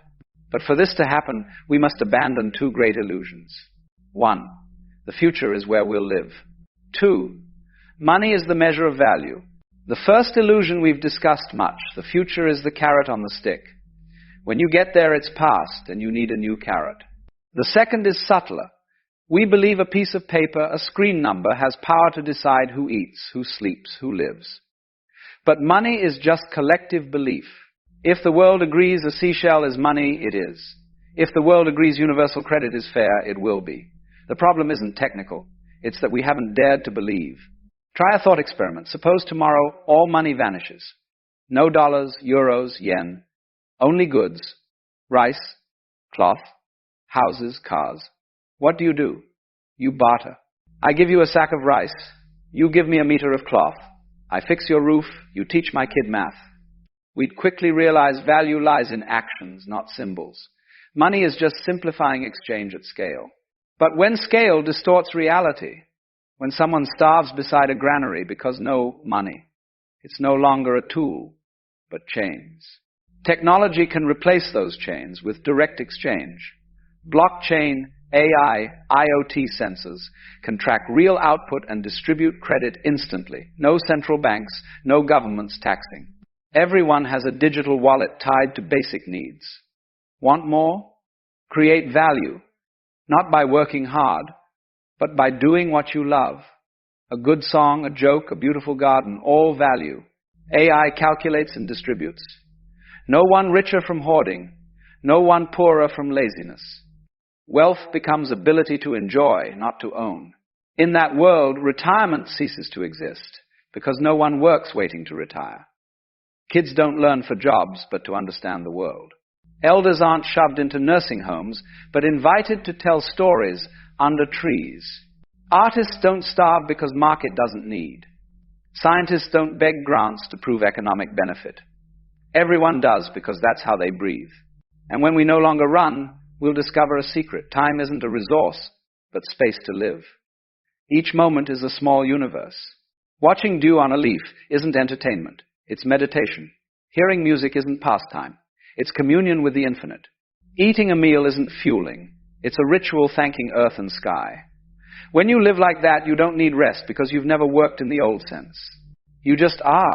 Finally, return to the wild garden. The butterfly still lands on the flower. Clouds still drift. You sit there, no reason, no purpose. And in that moment, you realize this isn't a break between tasks. This is humanity's real work. Presence. All the gradius, all the promises, all the carrots. You've probably noticed this peculiar phenomenon, haven't you? You go to a gathering, a party, some social event, and you watch the people around you. They're animated, energized, feeding off the crowd like they're plugging into some great cosmic battery. They get louder as the evening goes on, more expansive, more alive. And then there's you, standing in the corner perhaps, or making your way through the motions. And with each passing hour, you can feel something draining out of you, like someone opened a tap at the bottom of your being, and your life force is slowly trickling away. And you wonder, what's wrong with me? Why am I not like them?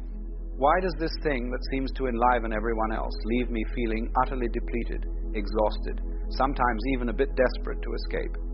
Well, let me tell you something. There's nothing wrong with you. Nothing at all. What you're experiencing is not a deficiency or a flaw in your design. You're simply wired differently. And the world, in its infinite wisdom, created both kinds of beings for very good reasons. You see, we've been sold this idea that the extroverted way of being is the right way, the healthy way, the normal way. That if you're not energized by crowds, if you don't seek out constant stimulation and interaction, then something must be broken in you. But this is nonsense, complete and utter nonsense. It's like saying that because some flowers bloom in full sunlight, the ones that prefer shade are somehow defective. The universe expresses itself in infinite variety. Some creatures are nocturnal, some diurnal, some hunt in packs, others alone. And among humans, some of us are built to process the world internally, in depth, in silence and solitude. We're not lesser versions of extroverts. We're different instruments in the orchestra, playing different notes, and both are necessary for the symphony. Now, what's actually happening at these gatherings that leaves you so drained? Let me explain it to you, because once you understand the mechanism, you'll stop pathologizing yourself and start honoring your own nature. When you walk into a room full of people, your nervous system begins doing something quite extraordinary. It's reading the room, not just consciously, but at levels far below conscious awareness. You're picking up on tones of voice, facial micro-expressions, body language, the subtle emotional currents flowing between people. You're processing an enormous amount of data, far more than you realize. The extrovert in the room is doing something different. They're broadcasting. They're putting out energy, and they're getting energy back from the responses they receive. It's an exchange, you see. And for them, it's energizing, because they're built for this kind of external processing. Their nervous system is designed to engage with the outer world in this direct, immediate way. But you're taking it all in. You're like a sponge, absorbing the emotional weather of the room. And here's the thing. You're not just observing it from a distance. You're actually feeling it. When someone in the room is anxious, you feel that anxiety in your own body. When there's tension between two people across the room, you sense it like a disturbance in the field. You're not just at the party, you're processing the party at a much deeper level. And this takes energy, tremendous energy. It's like the difference between watching a river from the shore and swimming in it. The extrovert is on the shore, watching, commenting, enjoying the view. You're in the water, feeling every current, every change in temperature, every bit of turbulence. Of course you're going to be tired afterward. You've been working, even though it doesn't look like work to the outside world. There's another aspect to this that's crucial to understand. Most social gatherings operate on a certain level of pretense. People are performing their social selves They're not being authentic, not really. They're playing the game, wearing the mask, presenting the version of themselves that's acceptable, pleasant, appropriate. And for most people, this is fine. They can slip into the role quite easily, and they don't even notice they're doing it. But you notice. You notice the gap between what people are saying and what they're actually feeling. You notice the forced laughter, the polite lies, the conversations that are all surface and no substance. And this creates a kind of dissonance in you, a friction, because you can't quite participate in the pretense with the same ease. You want something real, something genuine, some actual connection beneath all the social choreography. And so you're caught. You're at this gathering, trying to play the game because that's what's expected, but simultaneously aware that it's a game.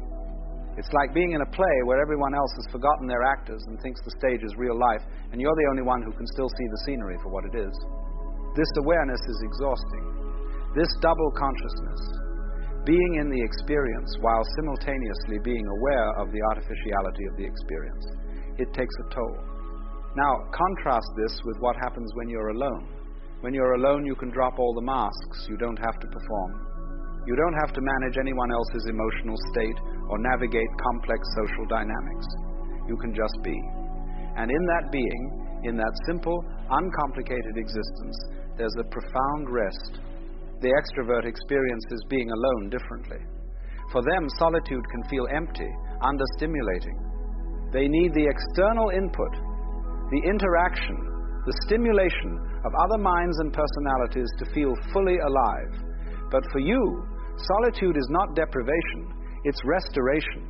It's where you recharge. It's where you process all that input you've been absorbing, where you integrate your experiences, where you reconnect with yourself. This is why, after a gathering, you often need a significant recovery period. You're not just tired from staying up late or from the physical activity. You're tired because you've been processing vast amounts of subtle information, maintaining your social performance, managing the dissonance between authenticity and pretense, and absorbing the emotional field of everyone around you. You need time to discharge all of that, to let your nervous system settle, to return to your baseline. And here's what society doesn't tell you, what you need to understand in your bones. This is not a weakness. This is not something to be fixed or overcome. The depth of processing you're capable of, the sensitivity of your perception, these are gifts. Yes, they come with challenges. Yes, they make certain situations more difficult. But they also allow you to see things others miss, to understand at levels others cannot reach, to experience life with a richness and depth that the purely extroverted person may never know.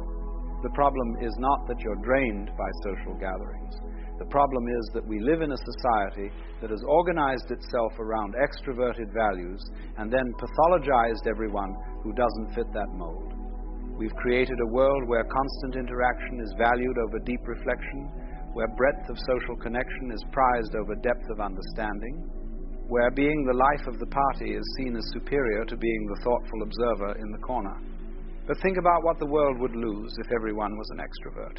Who would do the deep thinking? Who would create the art, write the books, make the scientific discoveries that require long hours of solitary focus? Who would see the patterns that emerge only in quiet contemplation? Who would understand the subtle truths that reveal themselves only to those who know how to be still? The universe needs both. It needs the ones who are energized by interaction and the ones who are energized by solitude. It needs the broadcasters and the receivers. It needs those who skim along the surface of life and those who dive into the depths. Both are necessary. Both are valuable. Both are exactly as they should be. So when you find yourself at a gathering, feeling that familiar drain beginning, you can make a choice. You can honor your nature instead of fighting it. You can leave early without guilt. You can find the one or two people there who are capable of real conversation and spend your time with them rather than trying to work the whole room. You can take breaks, step outside, give yourself moments of quiet in the midst of the noise. And you can stop measuring yourself against the extroverts in the room. Stop thinking that their way of being is the right way and yours is the wrong way. They're playing their instrument, you're playing yours. Neither is better, they're just different notes in the same cosmic song. What you're experiencing at these gatherings is not pathology. It's sensitivity. It's depth. It's a particular way of processing reality that has its own wisdom, its own gifts, its own place in the grand scheme of things. The drain you feel is simply the cost of being built for depth in a world that often operates on the surface. But here's the beautiful thing. Once you truly accept this about yourself, once you stop trying to be something you're not, once you honor your need for solitude and limited social interaction, you'll find that the social interactions you do have become more meaningful, because you're no longer scattering your energy trying to be like everyone else. You're being yourself, and that authenticity attracts the kind of connections that actually nourish rather than drain you. You'll find your people. The other deep processors, the other ones who prefer one profound conversation to 10 superficial ones, the other ones who know that silence between two people can be more intimate than any words. And with these people, gathering won't feel like such a drain, because there's less pretense, less performance, more genuine meeting. So the next time you're at a gathering and you feel that drain beginning, remember this: you're not broken, you're not antisocial, you're not defective. You're a different kind of instrument, built for a different kind of music. And the world needs your music just as much as it needs the loud, bright songs of the extroverts. Honor your nature, protect your energy, and trust that being exactly who you are is not just okay, it's necessary. You see, the funny thing about human beings is that we are always looking for something that has never been lost. And we're so clever at it that we can spend an entire lifetime doing it, quite seriously, with great books and big temples and heavy questions like, what am I really supposed to do? We are, in a sense, professional seekers. And like any good profession, it has its tools: meditation, prayer, therapy, business plans, protein shakes. Each one promises to finally get you there. But no one ever really tells you where there is. And perhaps that's the first clue, because what if you're already there and your search is simply disguising the fact that you don't want to be? Now, this is rather awkward, isn't it? Because if that's true, then the whole structure of modern ambition collapses. The idea that you can finally fix yourself, finally earn peace, finally reach some kind of enlightened state, it all begins to look like a dog chasing its own tail, round and round. And if you're fast enough, you might even think you're getting somewhere. But the moment you stop, you see the whole game. You were the one spinning all along. And you see, this is the sort of divine joke the universe likes to play. It gives you the taste for the search, it gives you the books and the teachers and the podcasts, and it lets you run until you collapse in exhaustion. Because only when you are tired enough of looking does the real seeing begin. There's an old Zen story, you know, about a student who went to his master and said, "Master, I am tired of seeking. What shall I do?" And the master said, "Good. Then stop seeking." And the student, frustrated, said, "But if I stop seeking, how will I find it?" And the master smiled. Ah, you see, the seeker is the problem. That's the heart of it. You see, the universe isn't hiding from you. It has never once gone into hiding. It's been dancing in front of you all this time, in your breath, in the wind that moves through your hair, in the absurdity of trying to explain what you already are. But you were so busy looking out there that you forgot to feel here. And it's not your fault. You were raised in a culture that worships the pursuit.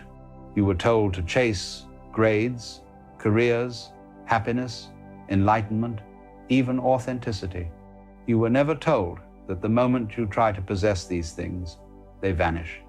Happiness isn't something you own, it's something you notice. Peace isn't a goal, it's an atmosphere that reveals itself when the noise stops.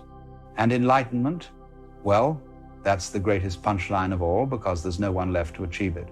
You see, every great tradition, whether Eastern or Western, has in its own poetic way been whispering the same thing.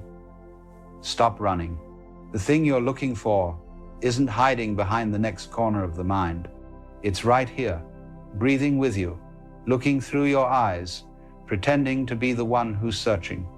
And if you really listen, I mean really listen, you'll feel a strange silence begin to open beneath all your questions. It's not an answer, it's not even a thought. It's more like space, the kind of stillness that has always been there, quietly supporting the noise. Most people are afraid of that silence. They'll do anything to fill it: music, scrolling, arguing, manifesting, improving. Because silence reveals something uncomfortable, that the one who's trying to be fixed was never broken in the first place. So here you are, after years of self-help, still sitting on the same chair, in the same skin, thinking that you should be different. And that thought itself keeps the wheel spinning. Because the moment you think you should be something other than what you are, you've already rejected life as it is. And life, being infinitely polite, will keep offering you new forms of dissatisfaction, just so you can continue your noble quest to fix what was never wrong. It's a rather generous universe in that sense. But it's also mischievous. It lets you build your little altars to progress and discipline, and then, just when you think you've mastered the game, it knocks them over. Not out of cruelty, but to remind you that you can't hold what is already you. The same way you cannot bite your own teeth or see your own eyes directly, you cannot find the self because you are it. The one looking is the one being looked for. The whole search collapses when you see that the seeker and the sought were never separate. And so, at the end of all your efforts, after all your striving, something rather beautiful happens. You give up, not in defeat, but in relief. You realize you've been standing in your own way this entire time. And when that realization dawns, not as an idea, but as a felt sense, the whole machinery of striving falls silent. And in that silence, there it is, the thing you've been running after through lifetimes of desire, discipline, guilt, and effort. Peace, not earned, not achieved, simply revealed. You see, the secret was never hidden, it was only ignored. But don't take my word for it. Try doing nothing, truly nothing, for just a moment. Don't try to meditate, don't try to breathe properly, don't even try to be present. And suddenly, there you are, the one who was never lost. Once you have seen that the seeker was never separate from what was sought, there comes this strange question: what now? Because life, you see, doesn't stop just because you've had a moment of realization. You still get hungry. You still have to pay bills. You still forget where you left your keys. And this is where most people trip again.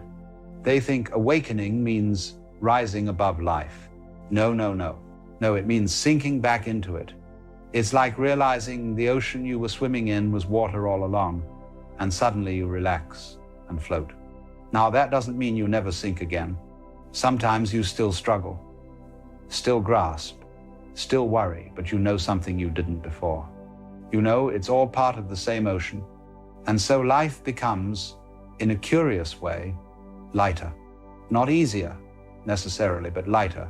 You stop dragging yourself around like a problem to be solved. You begin to laugh at the whole cosmic hide-and-seek game that consciousness seems to be playing with itself. You see, existence hides from itself in the form of you. It forgets it's infinite, and then spends years trying to remember. And when it finally does, it says, "Ah, that was quite the game." And then, just as easily, it forgets again. That's why the wisest people in history always had a sense of humor.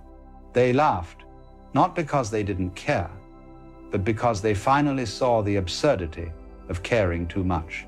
They realized that seriousness is a form of fear, the refusal to let life flow as it is.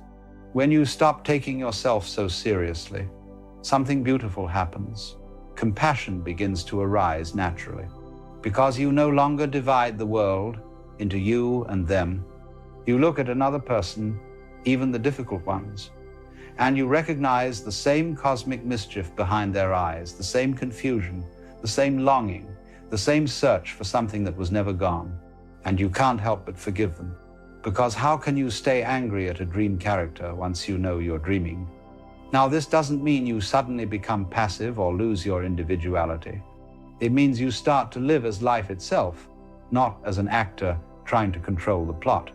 You begin to see that every movement, every breath, every impulse, even the ones you used to call mistakes, are all part of one continuous motion of being. It's like watching fire.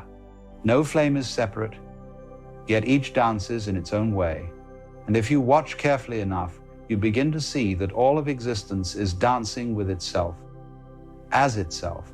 The tree is dancing as a tree. The bird is dancing as flight. And you, my friend, are dancing as you. That's the real freedom, not to escape the dance, but to join it fully. Because you see, every attempt to control life was a misunderstanding of what control actually is. Real control is not domination, it's participation. When a musician plays perfectly, he's not controlling the instrument, he's merged with it. In the same way, when you stop trying to fix your life, life begins to play through you like music. You still make choices, yes, but they no longer come from fear. They arise naturally, like waves forming on the sea. And the sea doesn't need to plan its waves. So, how do you live once you've seen that you were never lost? You live like a person who's finally come home. You stop performing for a God you thought was watching you, and instead realize you are that very watching. You begin to enjoy simple things again, not because they bring you closer to enlightenment, but because they are enlightenment in disguise. The sunlight on the floor, the laughter of a child, the way a stranger smiles for no reason at all of it is sacred because all of it is you. Now, some people worry, if I stop striving, won't I become lazy? Won't life fall apart? No, because you never really controlled it in the first place. The planet spins quite beautifully without your supervision. Your heart beats all on its own, and your lungs keep rhythm with the wind. You were never the conductor of this orchestra. You were always part of the symphony. And when you realize that, you stop trying to outsmart the music. You simply listen. There's a subtle intelligence, you see, that moves everything. And when you stop resisting it, it moves through you effortlessly. You begin to trust again, not in belief, not in dogma, but in direct experience. You feel the universe breathing you, feeding you, thinking you, and then one day you laugh because you finally understand the punchline. There was never a you to be saved. There was only life, pretending to be a person who needed saving. And the great irony is that the moment you stop trying to be spiritual, you become naturally spiritual. The moment you stop trying to be perfect, you begin to live perfectly. Not because you followed some map to heaven, but because you realized you were standing in heaven all along. So when the mind starts whispering again, maybe I've lost it, maybe I need to get back, just smile. You can't lose what you are. The sky doesn't need to remember it's blue. All that really changes is the seeing, the recognition that life was never a problem to be solved, but a mystery to be experienced. You are not here to reach something, you are here to express something. And that expression is happening right now, as this breath, as this moment, as this incredible play of form and silence. And when the curtain finally falls, as it does for everyone, you won't be afraid, because you'll know it was only a performance, and you were both the actor and the audience, clapping for yourself all along. So when you've tried everything, every book, every technique, every dream of becoming something greater, nothing seems to work, maybe that's not failure. Maybe that's grace, because the end of seeking is the beginning of seeing. And when you finally stop trying to find the secret, it smiles at you quietly and says, the secret was never hidden. When a person begins to notice what others overlook, there is at first a kind of thrill. It feels like lifting a veil, like peering behind the stage into the machinery of the play. Suddenly, what seems solid and unquestionable is revealed to be shifting, relative, even dreamlike.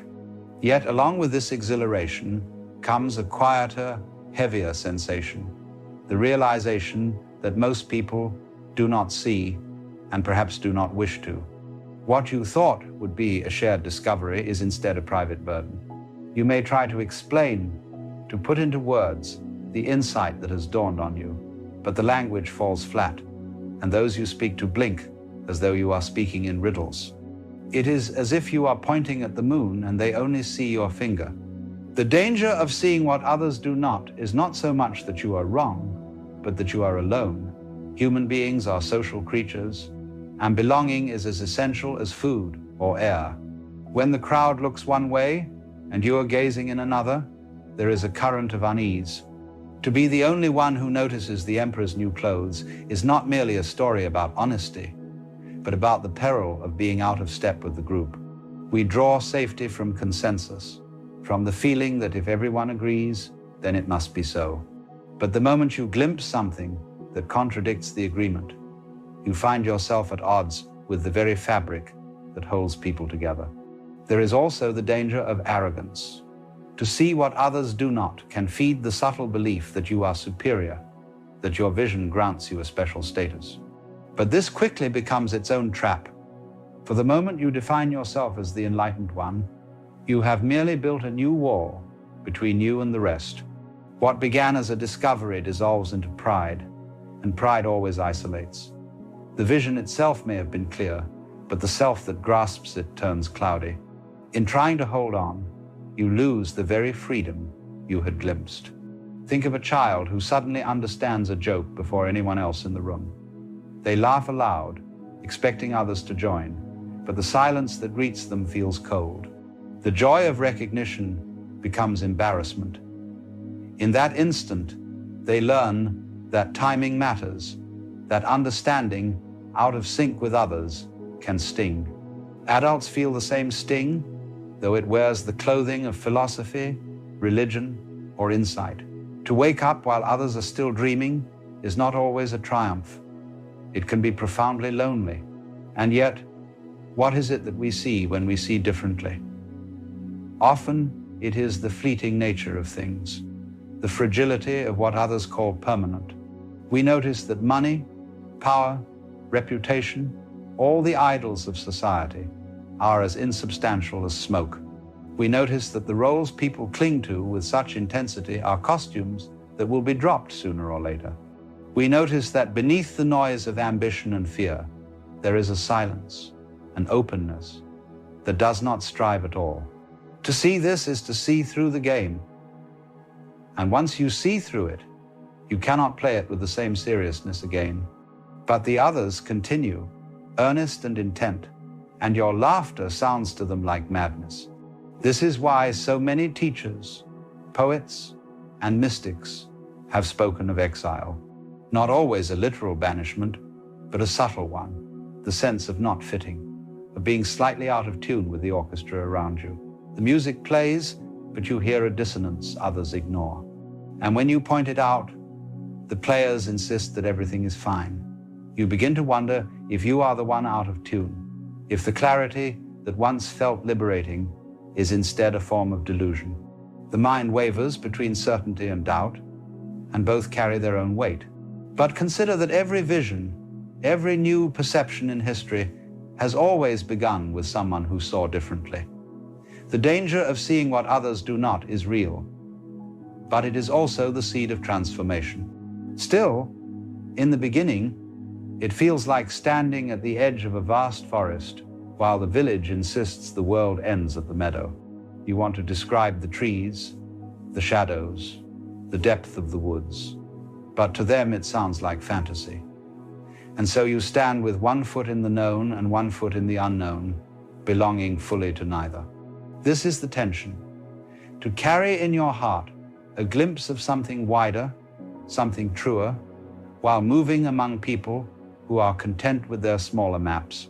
The danger is not only that they will misunderstand you, but that you will begin to misunderstand yourself, to doubt the vision, or to inflate it, or to guard it so fiercely that it becomes brittle. You may try to smother it, to return to ordinary sleep. But the dream of the world never fits again once you have seen beyond it. You may try to proclaim it loudly, but the louder you shout, the less others hear. And so you walk with it quietly, unsure whether it is a blessing or a curse. There is also fear, the kind of fear that whispers, if I let go of what the crowd believes, where will I belong? For belief is not merely a private act. It is the glue of societies, families, friendships. To question it is to risk unraveling bonds that feel necessary for survival. And so many who see hesitate to admit it, even to themselves. They carry the vision like a secret flame, shielding it from the wind of public opinion, never certain if they're protecting it or themselves. The danger is isolation, the danger is misunderstanding, the danger is pride, but beneath all of these, the deepest danger is that you will forget how to laugh. To take your vision so gravely that you become rigid, cut off not only from others, but from the very life that showed you this glimpse in the first place.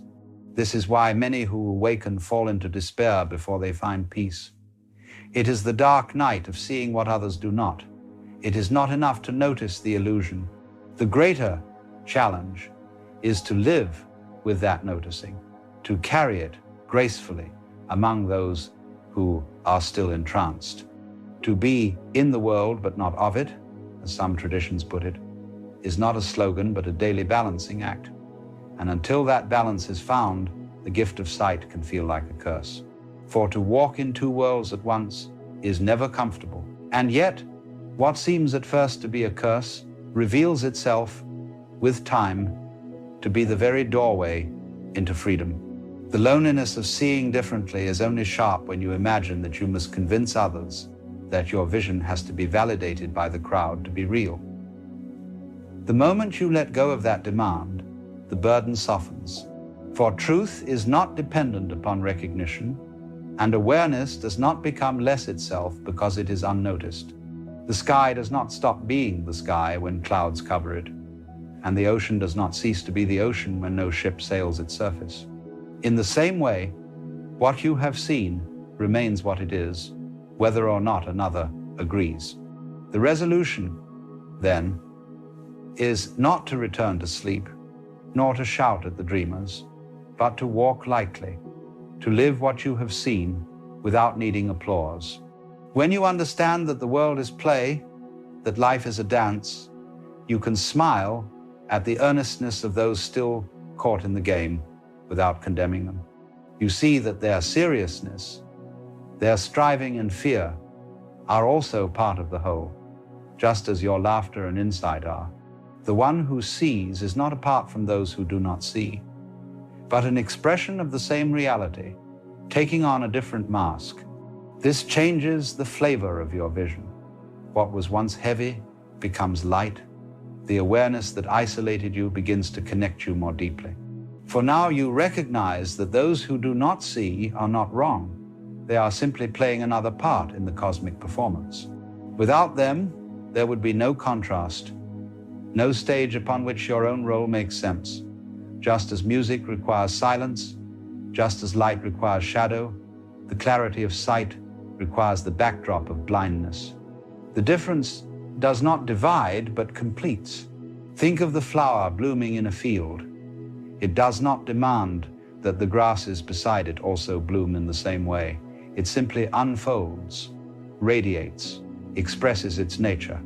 And in doing so, it contributes to the whole field, not by making others like itself, but by being precisely what it island. So too with the one who sees. The task is not to reform the world into your vision, but to live your vision as naturally as the flower blooms. In that authenticity, you become nourishment for others, whether they realize it or not. And sometimes, without effort, others notice. A word you speak casually, a silence you embody, a lightness in your presence, these become sparks that awaken curiosity. But even if they do not, nothing is lost. The play continues, the dance unfolds, and your part is no less vital because it is unrecognized. The true gift of seeing differently is not superiority, but freedom. You are no longer bound by the unquestioned rules of the game. You may play them if you wish, for the joy of it, but you are not deceived into thinking the outcome is final. You may step back when the game grows tedious, laugh when others are grim, and rest when others are restless. This freedom is subtle, but it changes everything. For when you are no longer driven by the compulsion to prove, you discover a gentleness that can embrace all.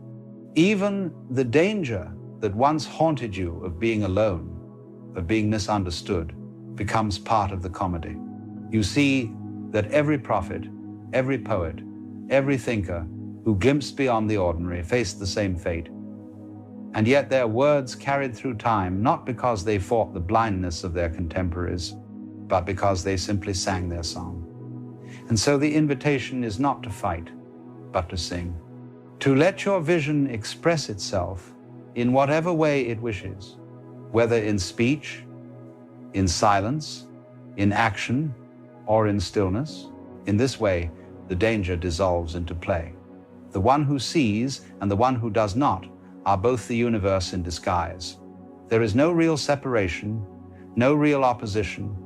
What looked like alienation is in fact another face of intimacy. For to be the only one awake in a room of sleepers is still to share the same room, the same night, the same dream. The laughter you carry, though quiet, is still part of the whole sound. And so, you may rest, you may see without clinging, you may walk without boasting, you may love without demanding agreement. The vision you carry is not a weapon, not a burden, not even a possession.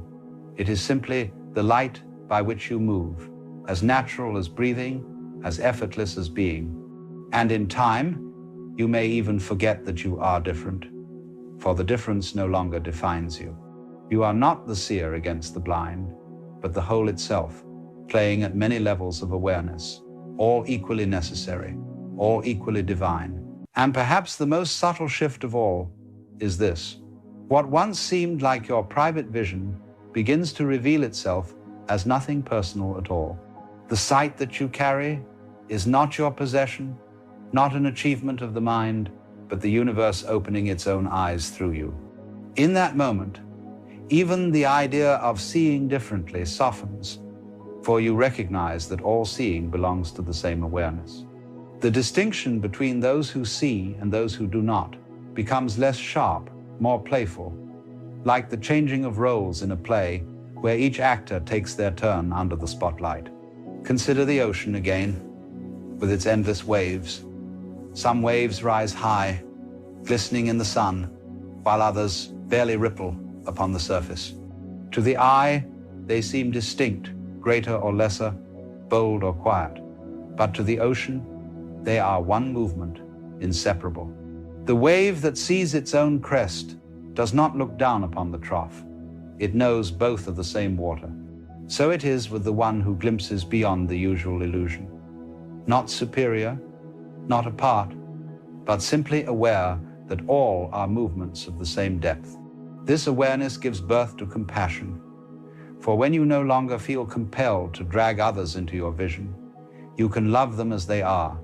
The seriousness with which they chase their ambitions, the fears they nurse, the dramas they play out, all of it becomes endearing, as though you were watching children at play. Not condescension, but tenderness, because you recognize yourself in them. You too once played those games in full sincerity, and perhaps you still do, for even the awakened must sometimes forget in order to live. Forgetting is part of remembering, blindness is part of sight. And so you walk more gently, you listen more patiently, you smile more easily.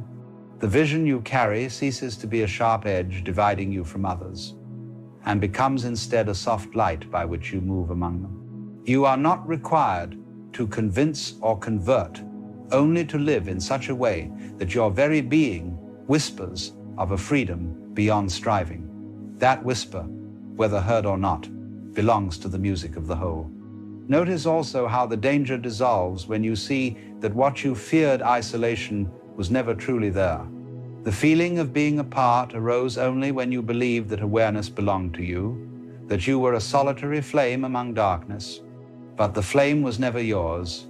It is the fire of existence itself, and it burns in every heart, whether seen or unseen. You cannot be apart from it, any more than a drop of water can fall outside the sea.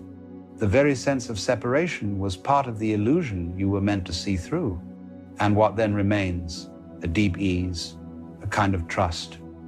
You do not need to calculate how others will respond, or whether your insight will be accepted. You simply live, and in that living, the truth finds its own expression. Sometimes it will flower visibly, sometimes it will lie hidden beneath the soil, but the life of it continues, regardless. You no longer demand outcomes, because you no longer confuse outcomes with reality. Reality is here already, shimmering in each moment, and you are not apart from it. This is why many who see differently eventually become playful again. They laugh more, they sing, they enjoy the simple things. For when the burden of proving and defending falls away, what remains is the joy of being, and that joy is contagious in ways words never are. People may not understand your philosophy, but they feel your presence. They may not follow your reasoning, but they sense your ease. And in time, that ease does more than any argument could. So perhaps the true resolution is not to stand above or apart, but to rejoin the play consciously, to move among others not as a stranger, but as a companion who knows the dream is a dream and still delights in its colors. To take part in the laughter and the tears, not because you are deceived, but because you recognize them as the texture of the whole. In this way, seeing what others do not ceases to be a danger at all. It becomes a gift, not only to you, but to everyone around you, even if they never realize it. And as the words slow and the reflection settles, perhaps you can sense the spaciousness in which all of this unfolds. The danger, the vision, the loneliness, the joy, all of it rising and falling, like breath, like waves, like the endless turning of the earth. To see is simply to notice this movement. To live is to be this movement, and to rest is to allow it all, without resistance, without demand, without fear. There's a strange thing that happens to many who step onto what they call the spiritual path. It begins, as all searches do, with a feeling that something is missing, a quiet ache that ordinary life can no longer satisfy. You sense there's something deeper beneath the noise, something vast and wordless that you've somehow forgotten. So, quite innocently, you begin to look, you read books, you listen to teachers, you meditate, chant, fast, and strive. You chase stillness as though it were a prize waiting at the top of a long staircase. And you tell yourself, once I find it, I'll finally be free. But what you don't realize yet is that the very one who's seeking that freedom is the same one who feels trapped. It's like a man trying to run away from his own shadow. The faster he runs, the more it follows. That is the first trap, you see, the trap of seeking. For most people, the search begins as a reaction to discomfort. You feel restless, lost, unsatisfied, and you imagine that if only you could wake up, life would stop hurting. So you turn the search for peace into another form of struggle, a more elegant kind of ambition. You no longer chase success or status. Now you chase enlightenment. But the movement is the same. The seeker and the businessman, the ascetic and the addict, both are running from the same unease. And so long as you keep seeking, you confirm the very absence you're trying to escape. You say, I am not yet whole. I must find something to complete me. But wholeness was never something to find. It was the silence that was looking. The irony, of course, is that you don't stop seeking because you fail. You stop because you finally exhaust yourself. You grow tired of chasing experiences, tired of comparing your peace to someone else's. And in that moment of giving up, the strangest thing happens. you notice that stillness was here all along. When the searching stops, awareness begins. And yet, even that realization, profound as it may be, carries its own subtle danger. Because now you begin to think, I understand, I've seen through the illusion, and you quietly start to build a new identity around it. You become the one who knows. This is the second trap, the trap of identity. You see, the ego is not destroyed by awakening. It merely changes shape. Before, it was the self that wanted wealth, pleasure, and importance. Now, it becomes the self that wants purity, stillness, and enlightenment. The same actor, just in new costume. You start saying things like, I'm learning to detach, or I no longer let things affect me. But listen closely to the tone behind those words. There's still a subtle I, a center that takes pride in its calmness. You might even begin to feel quietly superior, as though the rest of the world was still asleep while you've seen the truth. But that, too, is just another dream. The awakened ego is more dangerous than the materialistic one, because it hides its pride behind the mask of humility. You start performing spirituality, mistaking the gestures for the essence. You meditate not to be still, but to appear still. You speak softly, not out of peace, but out of control. You post quotes about detachment, all while desperately wanting to be seen as someone who has let go. And so you've traded one identity for another. You've escaped the prison of the world only to build a more beautiful cage in its place.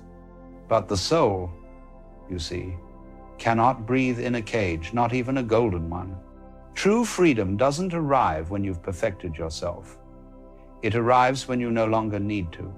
It's when you can laugh at your own seriousness, when you can say, there I go again, trying to be enlightened. Because the real awakening isn't about becoming special, it's about becoming ordinary again, without shame. Most people don't realize how exhausting the spiritual performance is. Always being aware, always monitoring your thoughts, always maintaining that serene mask. It's tiring to pretend to be peaceful all the time. And life, being infinitely patient, eventually exposes the act. One day, you lose your temper, or you cry, or you feel jealous, and suddenly you think you've failed, but you haven't failed at all. You've just become real again.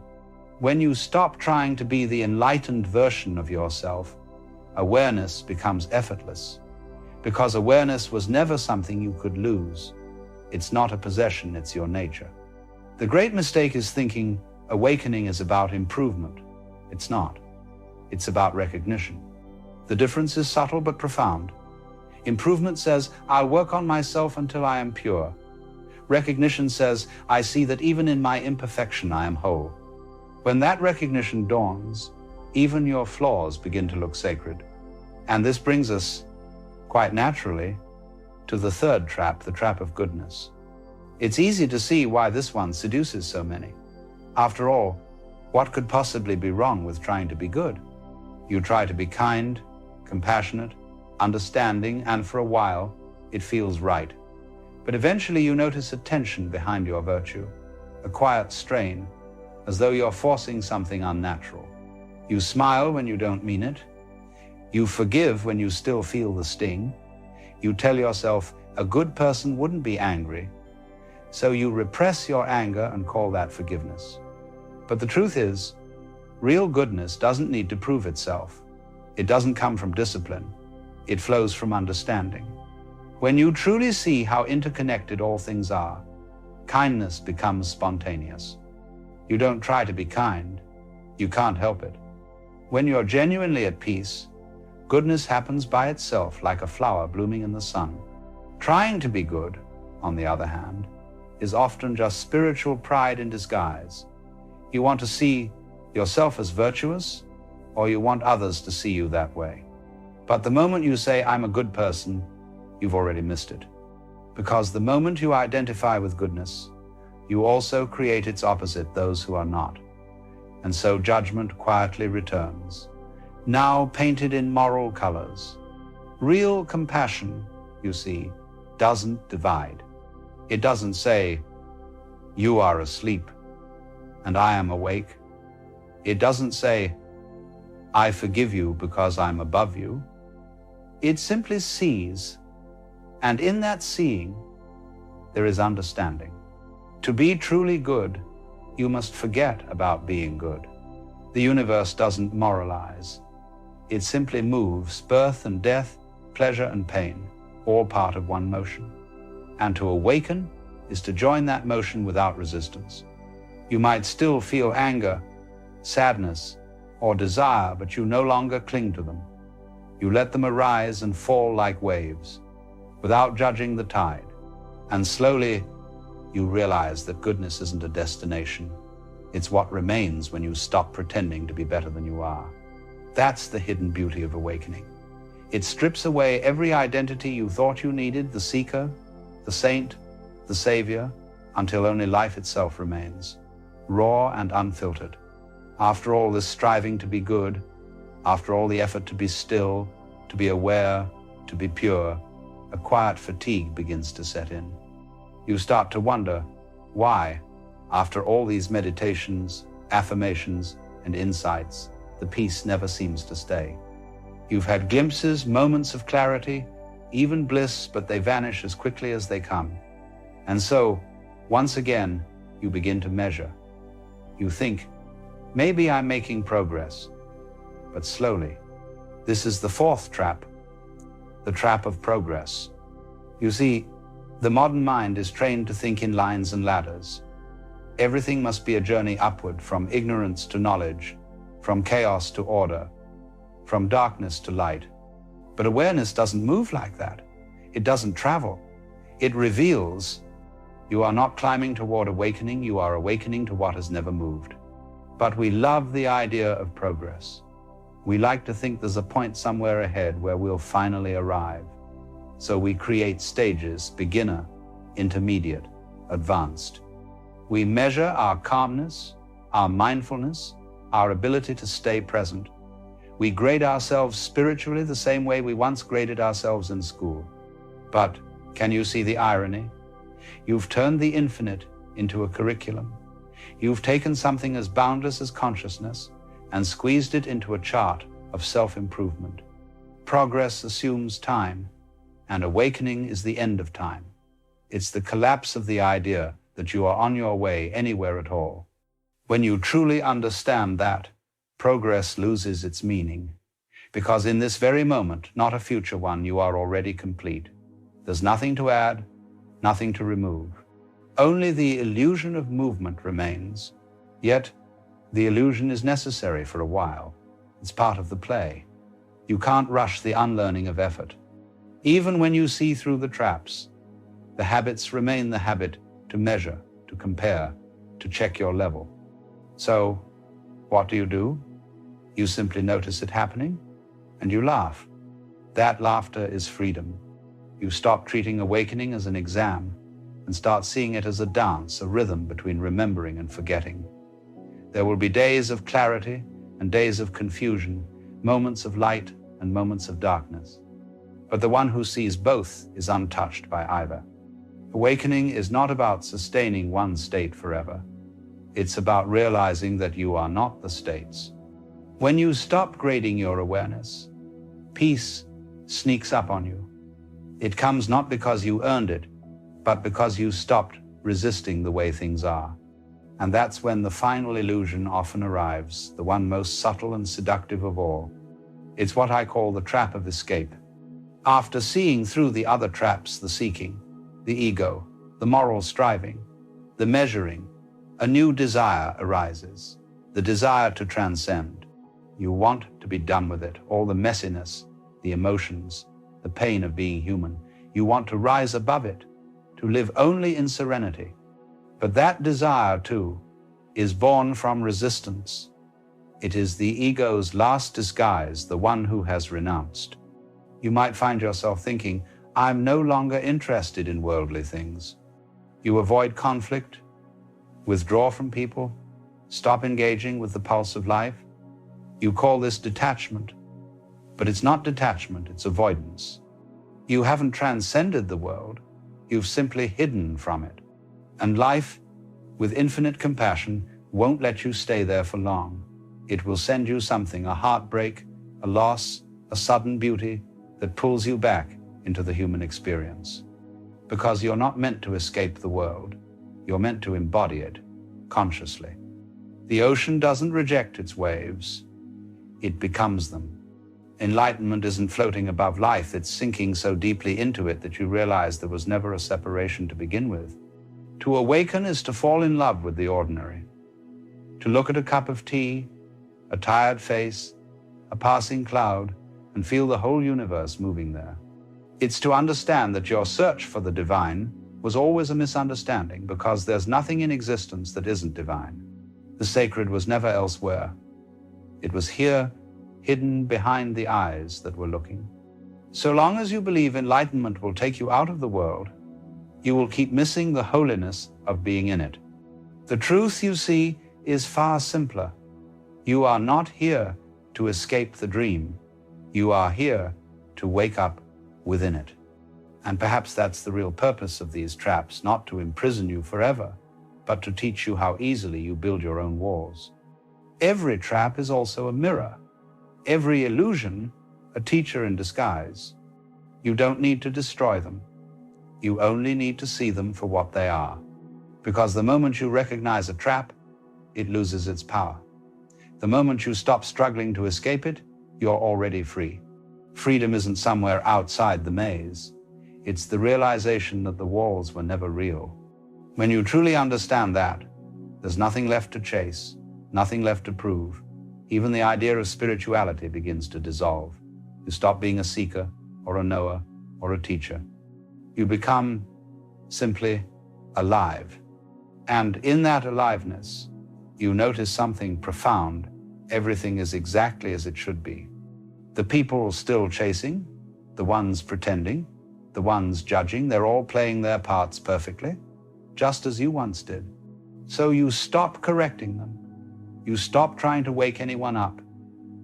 You just live quietly, freely, and deeply awake to the simple fact of being. That is where all paths lead, though none can take you there. Not by effort, not by method, but by the soft collapse of everything you thought you needed to do.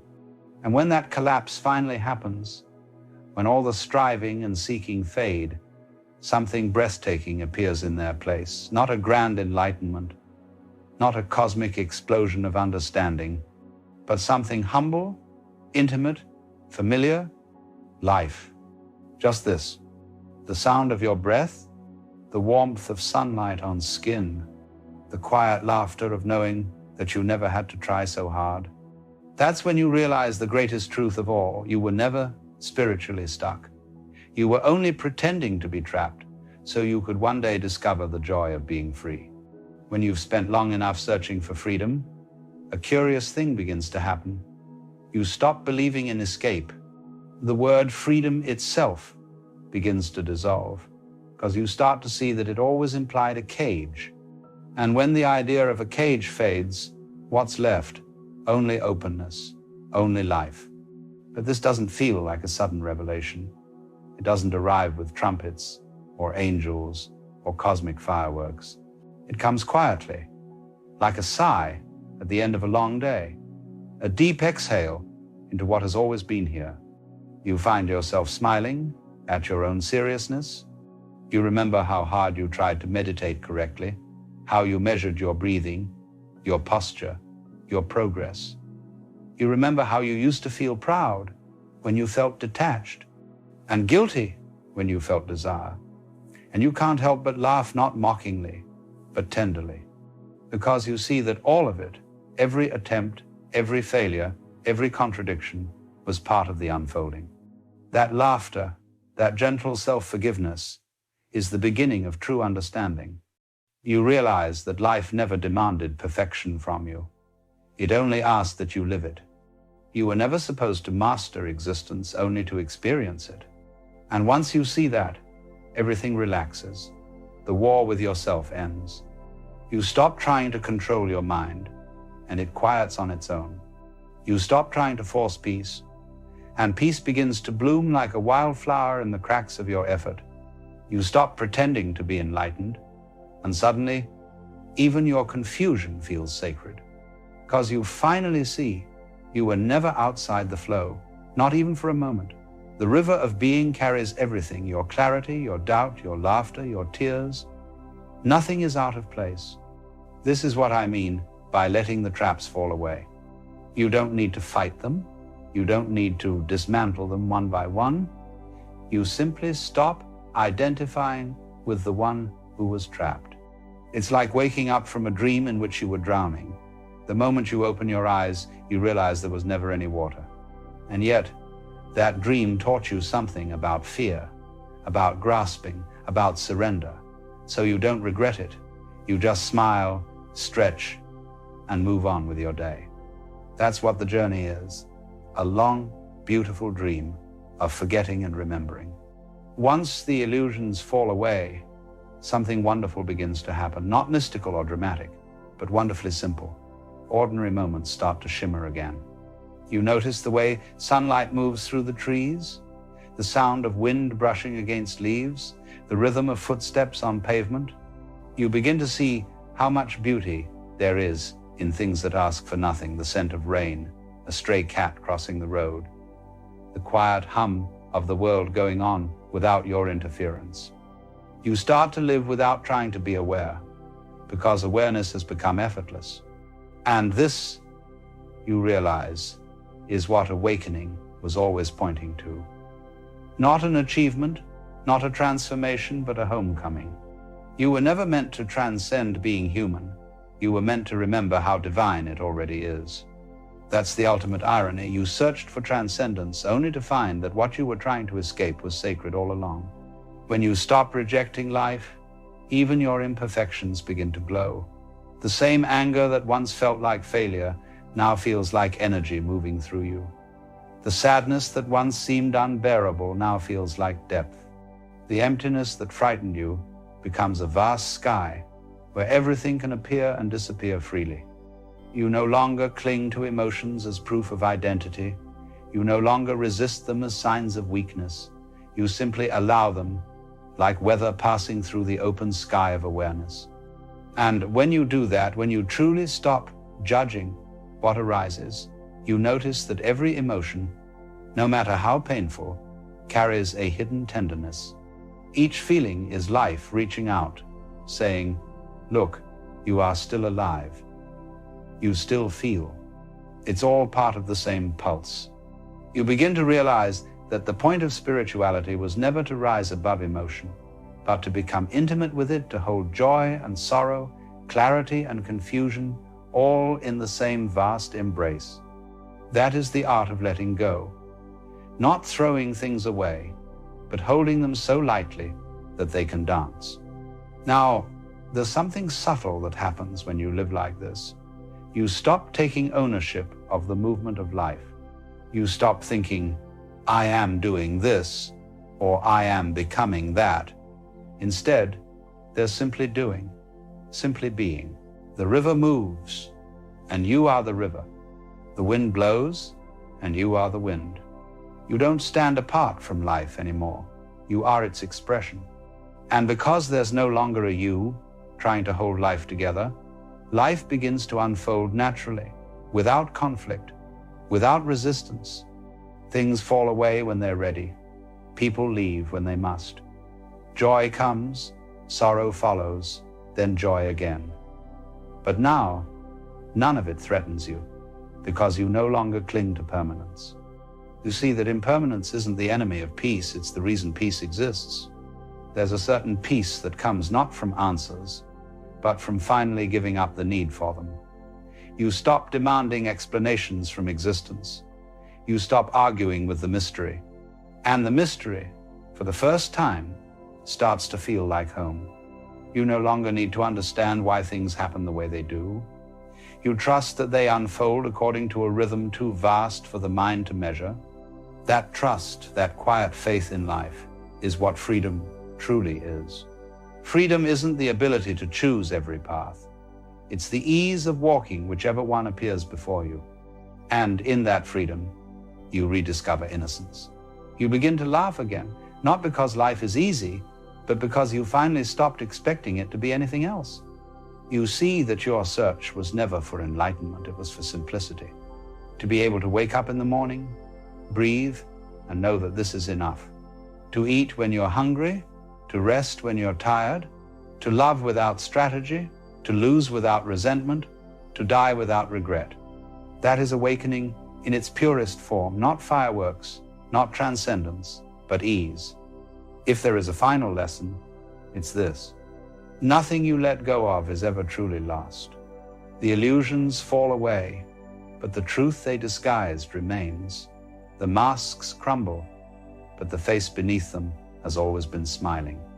The traps dissolve, and you realize they were never meant to imprison you, only to teach you how not to hold on.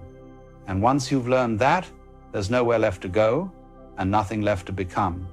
There is only this, the eternal now, breathing through you.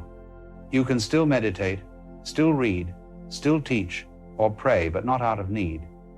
You do them as the ocean makes waves, not because it must, but because it can.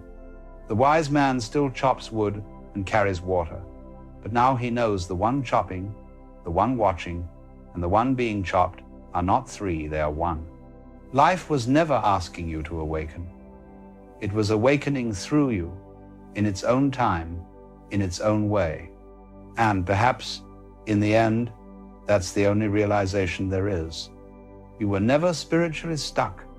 You were just unfolding. And in the moment you stop trying to move forward, you discover you were never behind. You were home all along.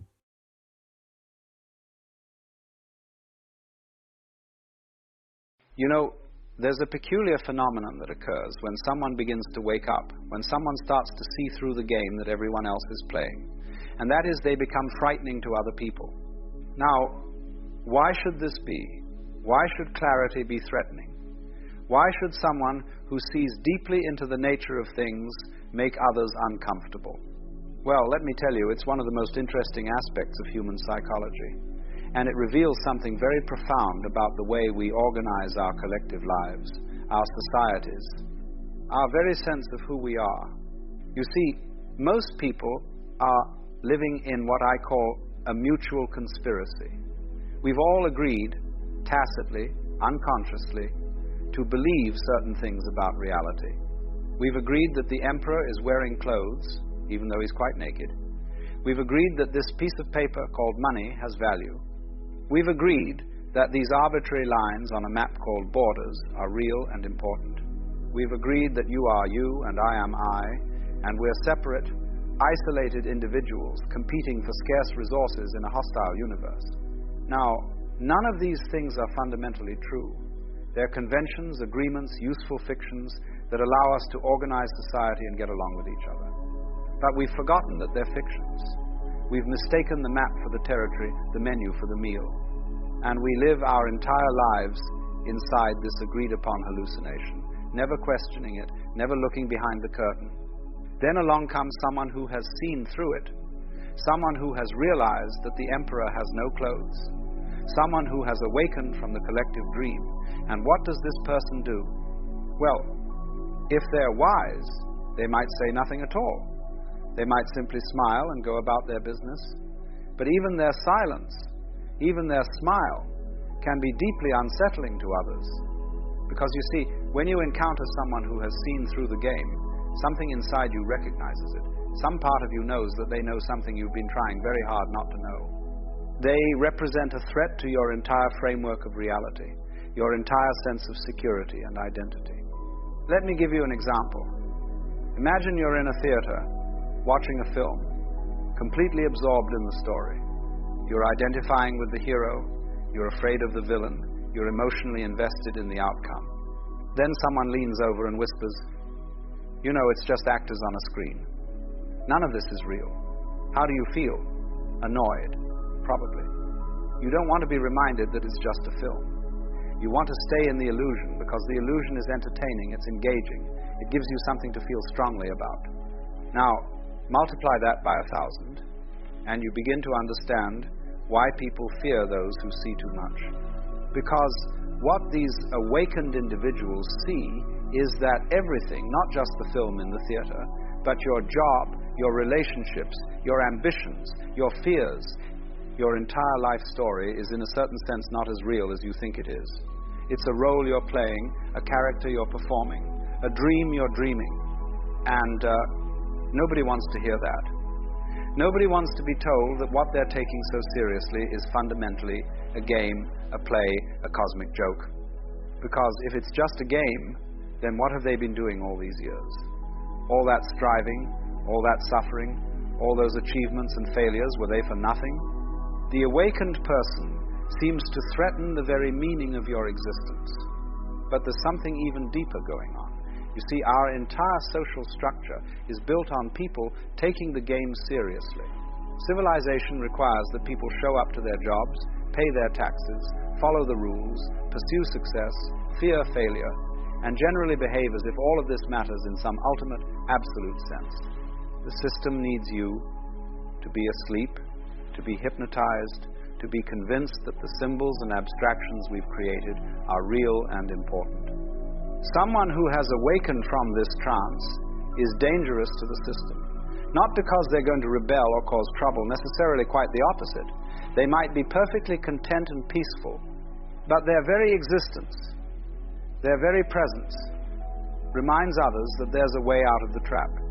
They're like someone who has escaped from prison and come back to visit. The prisoners don't want to see them because it reminds them that the prison bars are, in a sense, optional. Throughout history, we see this pattern repeating. The awakened ones, the seers, the prophets, the mystics, they're consistently marginalized, ridiculed, persecuted, or killed. Not always, of course. Sometimes they're tolerated, sometimes they're even venerated, but usually only after they're safely dead and their teachings have been domesticated and made harmless.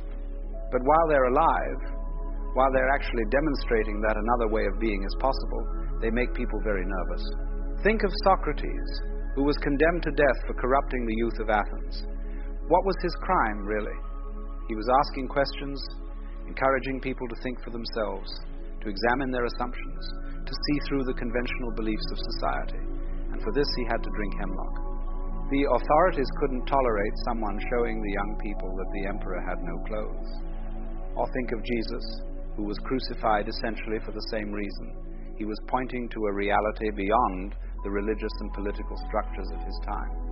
He was saying that the kingdom of heaven is within you, that you don't need priests or temples or elaborate rituals to connect with the divine. This was tremendously threatening to the establishment, both religious and political, because if people realized this, the whole power structure would collapse. The person who sees too much reveals something that most people desperately want to keep hidden, even from themselves. They reveal that you are not who you think you are.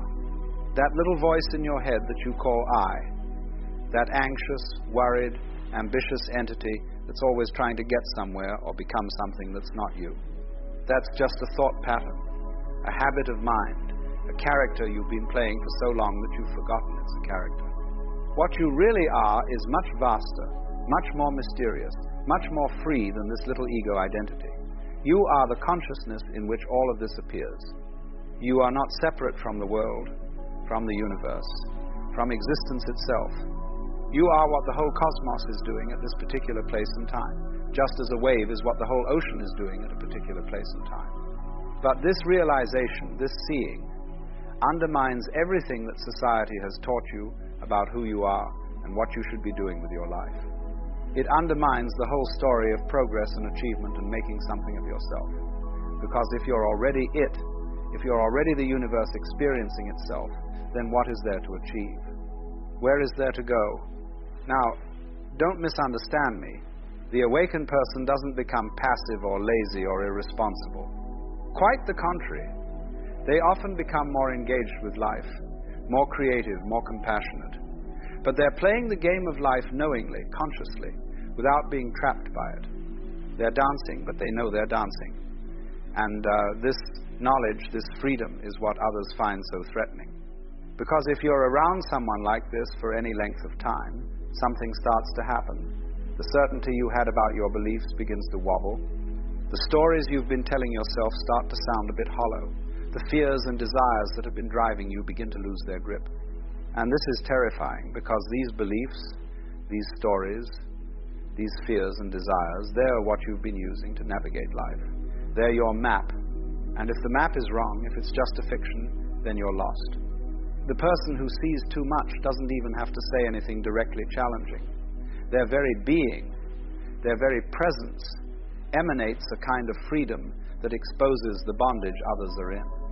It's like someone walking around without chains in a prison where everyone else is shackled.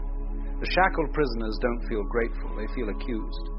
They feel judged, even though no judgment is being made. This is why awakened individuals often learn to hide their light, so to speak.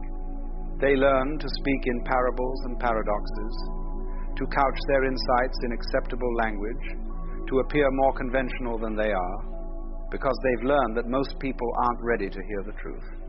Most people are too invested in their illusions, too identified with their roles, too afraid of the freedom that comes with seeing through the game. And, there's a kind of violence in waking someone up before they're ready. If someone is having a pleasant dream, you don't shake them awake unless the house is on fire. The person who sees too much understands this.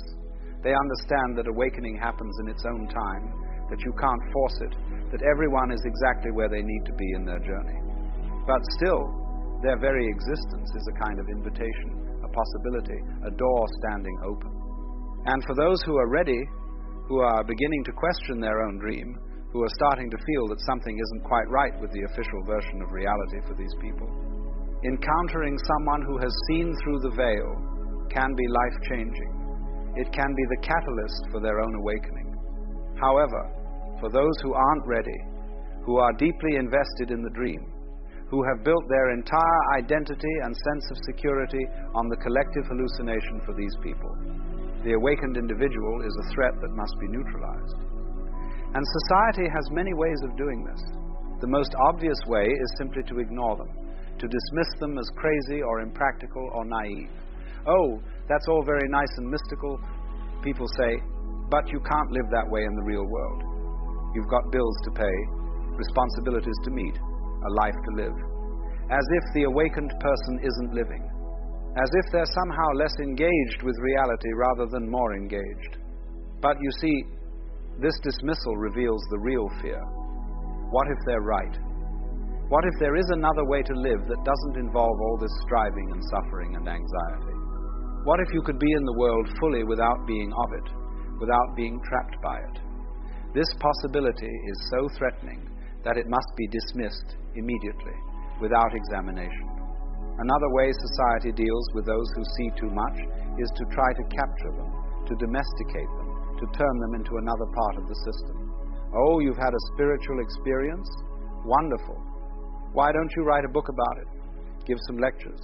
Start a retreat center. And before you know it, the person who saw through the game has become a player in a new game, a spiritual seeking game, which can be just as much of a trap as any other game. Or society might try to explain away their insights. Oh, you think you've awakened? That's just a neurological phenomenon, or a psychological state, or the result of meditation practice, as if giving it a label somehow diminishes it, somehow makes it safe and manageable and less threatening. But these labels are just more concepts, more ways of avoiding the direct encounter with what is.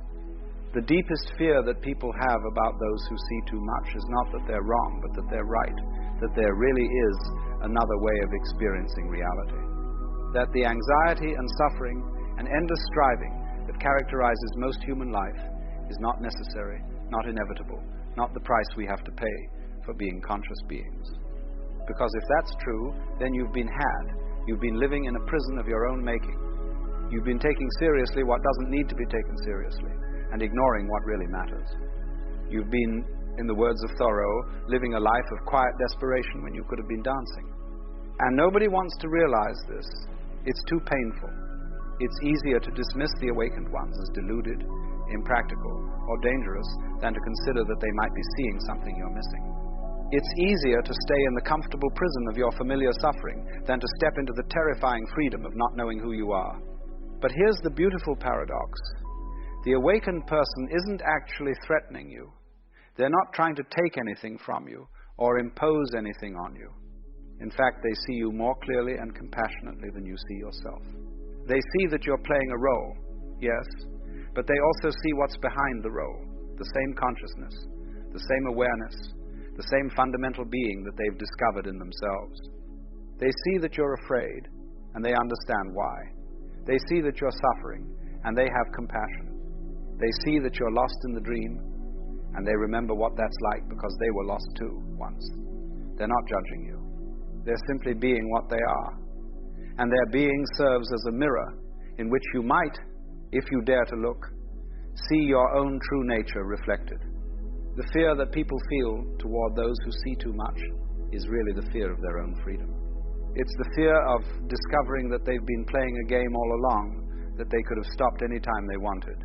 It's the fear of responsibility, not the conventional responsibility of paying bills and meeting obligations, but the deeper responsibility of being the author of your own experience, the creator of your own reality.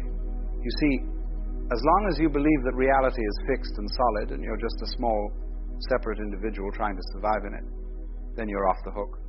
You can blame circumstances, other people, your past, your genetics, society, anything.